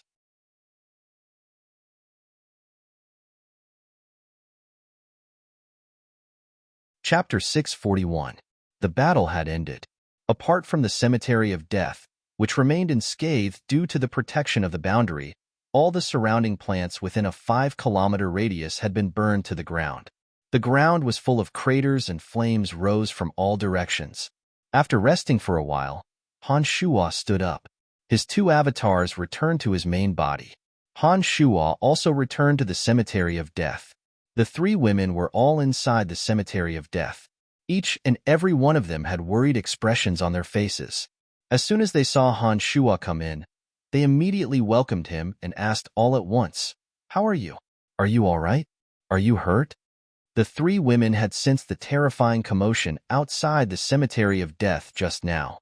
At that moment, the 3 women had the illusion that doomsday had arrived. Each and every one of them was flustered, afraid that something might have happened to Han Shuo. Han Shuo walked into the cemetery of death. His clothes were tattered, and his face was covered with dust from the battle. His entire body looked exhausted. It was obvious that he had gone through a bitter battle. This made the 3 women even more nervous. Seeing the 3 women's flustered appearance, Han Shuo smiled and said in a gentle voice, "Don't worry, I'm fine. Brian, it's all my fault. I shouldn't have come looking for you. If I didn't come, your enemy wouldn't have known where you were." Emily hurriedly blamed herself when she heard Han Shuo's words. "It has nothing to do with you. This matter is all because of me. If I wasn't in a hurry to find him, you definitely wouldn't have come looking for him." Phoebe rushed to take responsibility for herself. Her heart was full of regret. Seeing that the 2 women were blaming themselves, Han Shuo said, all right, I'm fine now, aren't I? Brian, who did you fight with just now? Is there anyone on this continent that can make you so nervous?" Fanny appeared to be very surprised. She inquired about Han Shuo's opponent. Fanny had always believed in Han Shuo's extraordinary strength, especially when she knew that Han Shuo had godlike strength. She was even more surprised by Han Shuo's opponent. Han Shuo didn't know whether to laugh or cry at Fanny's blind trust. He explained in a deep voice, "On the profound continent, there has always been a protector since ancient times. My existence has seriously threatened the position of that protector. Therefore, he would disregard everything to get rid of me. That guy is extremely powerful. This time, he only retreated with serious injuries because I schemed against him. There are many middle planes in the universe, and there are countless experts in high-grade planes. Don't think that I'm invincible. With my current realm, I'm afraid I can only retreat when facing experts from other planes." The 3 ladies were startled by Han Shuo's words. Before today, the 3 ladies truly believed that Han Shuo was invincible. But when they saw that Han Shuo was being so serious, they understood that what Han Shuo said should be true. "Then, will you be in any danger?" Emily asked worriedly after keeping silent for a moment. "There will always be danger, but I have ways to avoid it. You don't have to worry about that." Han Shuo comforted the 3 ladies. After thinking for a moment, he sternly said, "But the 3 of you, don't look for me for the time being and leave this place at once." The protector of the plane considers himself merciful and benevolent. He shouldn't make things difficult for you. As long as you don't look for me, it won't be easy for them to figure out where I am." "Understood," the three ladies replied in unison. Shortly after, Fanny paused and asked puzzledly, "But haven't you already been exposed?" "It doesn't matter. After I send you away, this place will change. After this matter is settled, I will look for you on my own. You don't have to worry about me. In addition, after you return, communicate with Lawrence and tell him not to rush to attack other countries for the time being. Otherwise, you might anger some people." Han Shuo instructed. "All right, then we won't disturb you any further." Emily nodded understandingly and said to Fanny and Phoebe, "My two sisters, shall we leave this place for the time being?" Fanny and Phoebe were people who knew when to stop. After hearing Emily's words, although they were reluctant, they still followed Emily's instructions and allowed Han Shuo to escort them out of the Cemetery of Death. As soon as they left the Cemetery of Death, they discovered that the area within a radius of 10 miles was a complete mess. Everywhere they looked was a scene of desolation and flames were burning everywhere. It was not hard to imagine just how intense the battle had been. After comforting the three ladies for a while, they tactfully left together. The three ladies possessed rather decent strength on Profound Continent. They left very quickly and disappeared from Han Shuo's sight in the blink of an eye. After seeing the three ladies off, Han Shuo immediately returned to the Cemetery of Death. When he arrived at the hall where the interplanar transportation matrix was located, Han Shuo closed his eyes and recalled the information he had about the Cemetery of Death. Then, he opened his eyes and walked to the lowest level of the Cemetery of Death. He found a magical disc and filled it with magical crystals. He then transformed his avatar of death into a skeletal staff and placed it into a gap at the center of the disc. As soon as the skeletal staff entered the disc, Han Shuo's avatar of death seemed to form a miraculous connection with the Cemetery of Death. Dense elemental energy of death instantly converged into the Cemetery of Death from all directions and attached itself to the boundary that enveloped the Cemetery of Death.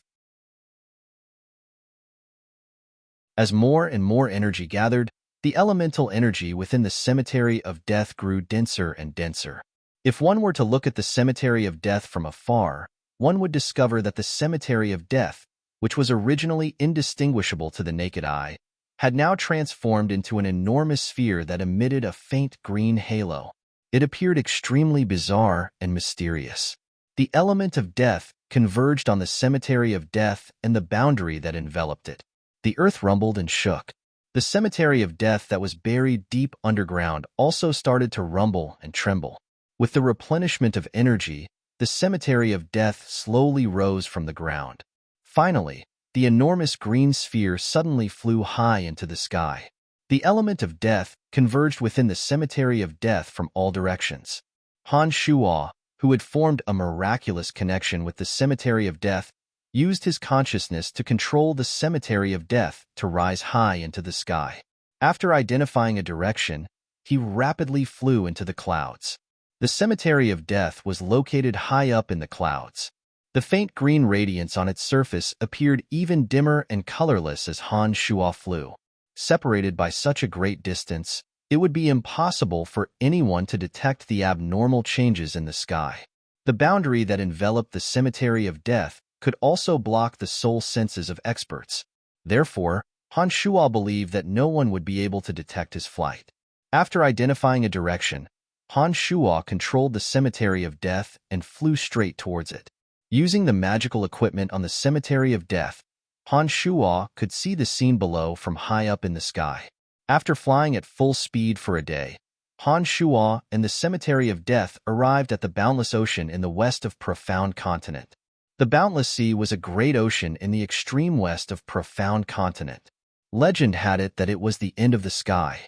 It was boundless and uninhabited, and only sea creatures could survive. After flying for a while longer in the Boundless Sea, Han Shuo discovered a barren island of various sizes below. He had arrived at the extreme depths of the Boundless Sea. Seeing an island in the shape of a gourd, Han Shuo unfolded his consciousness and discovered that there were only a few weak wild beasts on the island. He then controlled the Cemetery of Death and slowly descended from the dark clouds high up in the sky. Amidst the rumbling, the Cemetery of Death was like a meteor crashing into the earth. It landed in a dense forest and was buried deep underground, just like the dark forest. The boundary still shrouded the cemetery of death. No human or beast would be able to detect the cemetery of death. When the cemetery of death soared into the sky above the dark forest, Han Shuo deliberately invoked a mystical art to bring along the piece of land used to refine spirit demons. When the cemetery of death landed here, the formation used to refine spirit demons was still in perfect condition. It was still providing a steady stream of energy to the 3 spirit demons. Walking out from the cemetery of death, Han Shuo summoned the Earth Elite Zombie and Wood Elite Zombie. With the 2 working together, the dense forest that had been riddled with potholes due to the cemetery of death's landing was rapidly restored to its original state. The broken tree branches were also reconnected. Standing proudly in the air, Han Shuo gazed into the distance. What entered his eyes was the dark blue sky and the boundless azure ocean. The sky and the sea were one. The warm sea breeze blew and the waves lapped against the coarse, rugged, ancient rocks. Some seabirds and sea beasts were resting comfortably in the crevices of the rocks, quietly bathing in the sunlight. They appeared to be extremely content. Naturally growing on the gourd-shaped island were some large wild fruits. They were bright red and green and could be found everywhere. Just by gazing at the boundless ocean, Han Shuo felt his mind open up and a heroic spirit soared into the sky. The magnificent scenery of the gourd-shaped island also put him in a good mood. He thought to himself that if Emily and the other 2 girls were to come here in the future, they would surely fall in love with everything here. Being in a good mood, Han Shuo unfolded his consciousness. With the gourd-shaped island as the center, he extended his consciousness to its surroundings. He wanted to see if there were any interesting neighbors in the vicinity. At the 9 Changes realm, Han Shuo's consciousness could cover an extremely vast area. When he calmed his heart and did so, the area that his consciousness could cover grew larger and larger. The fishes and shrimps in the ocean, all kinds of marine magical beasts, many flying seabirds, and other auras of marine life fell into Han Shuo's consciousness. After his consciousness covered several dozen miles, Han Shuo suddenly sensed a rather strong soul. That soul sensed Han Shuo's prying and retaliated aggressively. It transmitted an unfriendly message to Han Shuo. Get out of my territory. This ocean belongs to me. Leave at once, or you'll be dead. Han Shuo let out a soft cry of surprise and found it rather funny. Using his consciousness, Han Shuo knew that the soul did not belong to a human being. Given Han Shuo's mastery of souls, he was certain that the creature's strength was on par with Pegasus. On Profound Continent, it would be considered a super expert. However, in Han Shuo's eyes, it was nothing more than a clown. How dare it be so arrogant? An expert of this level might have never encountered an expert on Profound Continent like Han Shuo. Therefore, it must feel that it was invincible and arrogant to send a soul message. Han Shuo, however, paid no attention to it. He continued to expand his consciousness and extended it further. Han Shuo's consciousness tightened, and he let out a soft cry. Han Shuo's consciousness was suddenly obstructed by an isolated island. It seemed that there was a boundary that prevented his consciousness from prying. This made him extremely curious.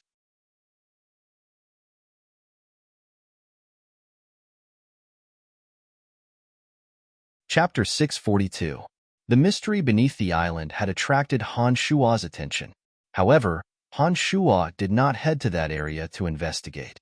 On one hand, Han Shuo had important matters to attend to. On the other hand, he had yet to fully recover his strength. He did not want to waste any time at this critical juncture.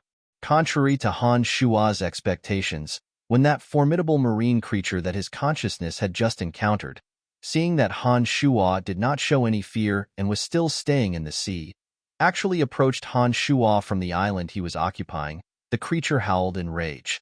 A creature of that level of strength could indeed be considered extremely powerful on Profound Continent. However, Han Shuo did not take it to heart. Han Shuo had important matters to attend to and therefore had no time to pay attention to the creature. He walked straight back to the cemetery of death. Although the location of the Cemetery of Death had undergone tremendous changes, the interior was still the same. The enormous interplanar transportation matrix at the center of the Cemetery of Death was just as capable of short-distance teleportation. Using the interplanar transportation matrix, Han Shuo returned to the depths of the City Lord's mansion in Bretel City. Shortly after, he teleported to the southern border from the transportation matrix in Bretel City. From there, he flew towards the Empire of Orcs. During the battle in the Dark Forest, Han Shuo had gravely injured the Primordius dragon, leaving behind a trail of blood and flesh on the ground. Using secret demonic arts, Han Shuo was able to determine the Primordius dragon's location through the blood and flesh left behind by the Primordius dragon. At this critical juncture, the Primordius dragon had been gravely injured and must have returned to the safest and most secretive place to recuperate. In Han Shuo's opinion, the Primordius dragon must have returned to the area where the interplanar transportation matrix was located. The interplanar transportation matrix was the key. If Han Shuo could locate the Primordius dragon's location and destroy the interplanar transportation matrix, it would be difficult for the Church of Light and Calamity Church to enter Profound Continent. In that case, his side would no longer have any obstructions in the battle of the underground world. It was with this in mind that Han Shuo did not pursue the Primordius dragon while he was escaping, nor did he follow him. He knew that the Primordius dragon would have been extremely vigilant, and Han Shuo was not confident that he could hide without being discovered by the Primordius dragon while he was injured. Through the blood and flesh of the Primordius dragon and the secret demonic arts, Han Shuo determined that the Primordius dragon was in the barren land inhabited by orcs. Using the convenient transportation matrix in Lancelot Empire, Han Shuo arrived at the southern border and entered the Empire of Orcs from there. Han Shuo, who had attained the Nine Changes realm, could transform his physical body at will. As soon as he entered the interior of the Empire of Orcs, he transformed into an ordinary orc and took some of the more remote paths towards the depths of the Empire of Orcs. The Orc Empire was indeed barren. Along the way, all they could see was dry land and sparse yellow plants. Lush greenery was rarely seen. The earth here was an earthy yellow color, as if it was not suitable for the growth of crops. The weather was extremely hot, and there was no rain all year round. Even the plants that managed to survive would eventually wither. It was no wonder that the orcs had always coveted the fertile land of Lancelot Empire. They would travel thousands of miles to invade whenever possible. It seemed that the land they lived on was just too barren. As he walked deeper into the Empire of Orcs, Han Shuo only took some time to observe the land. He did not explore too deeply. After half a day, Han Shuo passed through the Empire of Orcs and arrived at an even more desolate yellow plain. This place was slightly better than the desert. There were no plants here, only some ferocious magical beasts that lived in packs. They roamed all over the plain as if waiting for a lone traveler. This plain was extremely vast. It took Han Shuo a lot of effort to cross it. After passing through the plain, Han Shuo suddenly arrived at a mountain range. He could feel the aura of vitality. Magical beasts roamed the mountain range. It was currently drizzling. The ground was muddy and difficult to walk on. Gray swamps were everywhere. It was completely different from the scenery he had seen in the Empire of Orcs. The environment here was somewhat similar to the Dark Forest. However, there was too much rainwater. It seemed that all the rainwater that the Empire of Orcs lacked all year round had been gathered here. Along the way, he could see pools of water that were neither deep nor shallow. Many of the magical beasts were extremely powerful. The cruel law of the jungle was played out to the extreme. Han Shuo did not know that he would arrive at such a peculiar place after passing through the Empire of Orcs and a vast plain. The Primordius dragon's location just so happened to be in this region. As soon as he arrived, Han Shuo slowed down and concealed the aura of life on his body. He cautiously walked towards the Primordius dragon's location, fearing that he would attract his attention. After walking for a while and avoiding many powerful magical beasts along the way, Han Shuo slowly arrived at the location his consciousness had sensed. In the gray drizzle, a disorderly forest with tangled vines entered Han Shuo's eyes. As soon as Han Shuo walked into this place, he discovered that the element of earth here was much richer than in other places. He was certain that the primordious dragon was nearby. Han Shuo flew in the air. His feet did not touch the ground. He was afraid that the primordious dragon, who cultivated in the element of earth, would detect his arrival through the earth. Han Shuo approached with extreme caution. He did not even push aside the vines that blocked his way. He would rather take a detour and go deeper. After walking like this for about 10 minutes, Han Shuo suddenly stopped. Han Shuo sensed the existence of a boundary in front of him. The person who had set up the boundary must have cultivated in the element of water. Han Shuo could feel the softness of the boundary, as well as traces of cold air. Not in a hurry to break the boundary, Han Shuo stopped. He spread out his consciousness and carefully observed the movements inside the boundary. The boundary itself had the ability to prevent the soul from sensing it.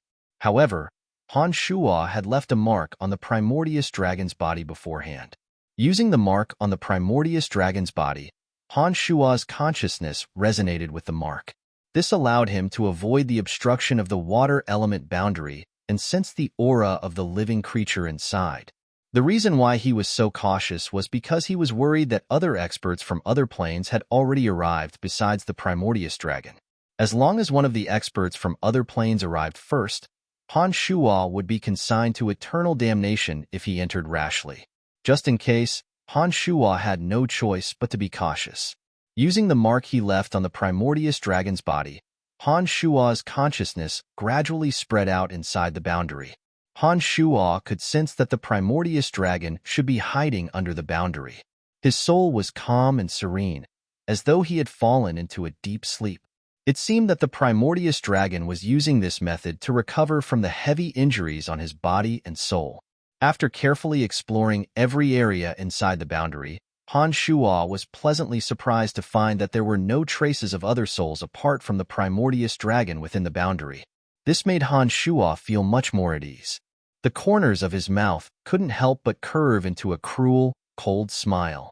As long as he could seize this opportunity to break through the boundary, find the interplanar transportation matrix inside, destroy it, and kill the primordious dragon, Han Shuo would at least be at peace for a good period of time. He wouldn't have to worry about the arrival of hostile experts from other planes. Han Shuo calmed down and adjusted his body and consciousness to the optimal state. His avatar transformed into the Demon's Lair edge and landed on Han Shuo's palm. Once his avatar transformed into the peerless weapon known as the Demon's Lair edge, the ruthless energy on the Demon's Lair edge was bound to leak wildly. In order to delay the primordious dragon's detection, Han Shuo had no choice but to double the time. He first used demonic arts to form a protective membrane on the Demon's Lair edge, temporarily concealing the ruthless aura on the Demon's Lair edge. The demonic yuan in his body frantically poured into the Demon's Lair edge, merging with the violent and chaotic negative energy within the Demon's Lair edge. He seemed to hear the shrill cries of tens of thousands of souls. Evil light burst out, ready to tear apart that layer of protective membrane at any time. As more and more energy gathered, when Han Shuo sensed that the protective membrane had reached its limit, the shrill cries of tens of thousands of souls sounded from within the Demon's Lair edge. Ruthless evil energy shot out from the edge of the Demon's Lair edge. A beam of cold demonic light streaked across the sky and bombarded the boundary deployed by the water god. Han Shuo had already sensed that the energy contained in this boundary was not weak. Therefore, Han Shuo did not conceal his strength at all in this attack. Instead, he unleashed all of his strength in an instant. Poof! Under the violent energy of the Demon's Lair edge, the water boundary abruptly tore apart. A 2-meter-long and half-meter-wide crack suddenly appeared in front of Han Shuo. With a sway of his body, Han Shuo passed through the crack at lightning speed and entered the center of the boundary. As soon as he entered the boundary, Han Shuo immediately sensed the extremely dense yuan energy of Earth. The yuan energy of Earth here was much denser than the yuan energy of Earth in the dark forest where the Cemetery of Death was located. This caused Han Shuo to stare blankly. He immediately realized that there must be a place of extreme earth within this boundary that was even more ancient than the place in the dark forest. After becoming a god, Han Shuo learned that the yuan energy of earth and fire in the 5 places of extreme elements were somewhat different from the elements of earth and fire that experts in this world could directly absorb. Based on Han Shuo's current insight, the yuan energy of earth and fire nurtured in the 5 places of extreme elements were in the form of the elements of earth and fire after they were several dozen times denser. Because of the special existence of places of extreme earth and extreme fire, the earth and fire elements inside would be more concentrated, and then become the earth and fire elemental energy with more spiritual energy. After being concentrated, these elemental energies were not quite the same as the elements, but there was no difference in the composition of the power. Instead, the energy contained was more and more concentrated. Back then, it was because the Lord of the Flames had occupied a place of extreme fire that he was able to quickly cultivate to become the Emperor of the Flames. It was because he had mastered the method to absorb the yuan energy of fire formed from the concentrated element of fire. As the protector of profound continent, since the primordial dragon had occupied such an ancient place of extreme earth, he must have learned the method to absorb the yuan energy of earth. It was no wonder that he would immediately flee back to this place without a care for anything else. A series of thoughts flashed through Han Shuo's mind. Han Shuo knew that he had to kill the primordial dragon as soon as possible. Otherwise, the speed at which he recovered from his injuries would be much faster than he had imagined. Therefore, after pausing for a moment upon entering the boundary, Han Shuo immediately pounced towards the primordial dragon. You're tuning in to the Warrior Lore YouTube channel. Don't forget to subscribe and join us on this journey to catch the most captivating stories.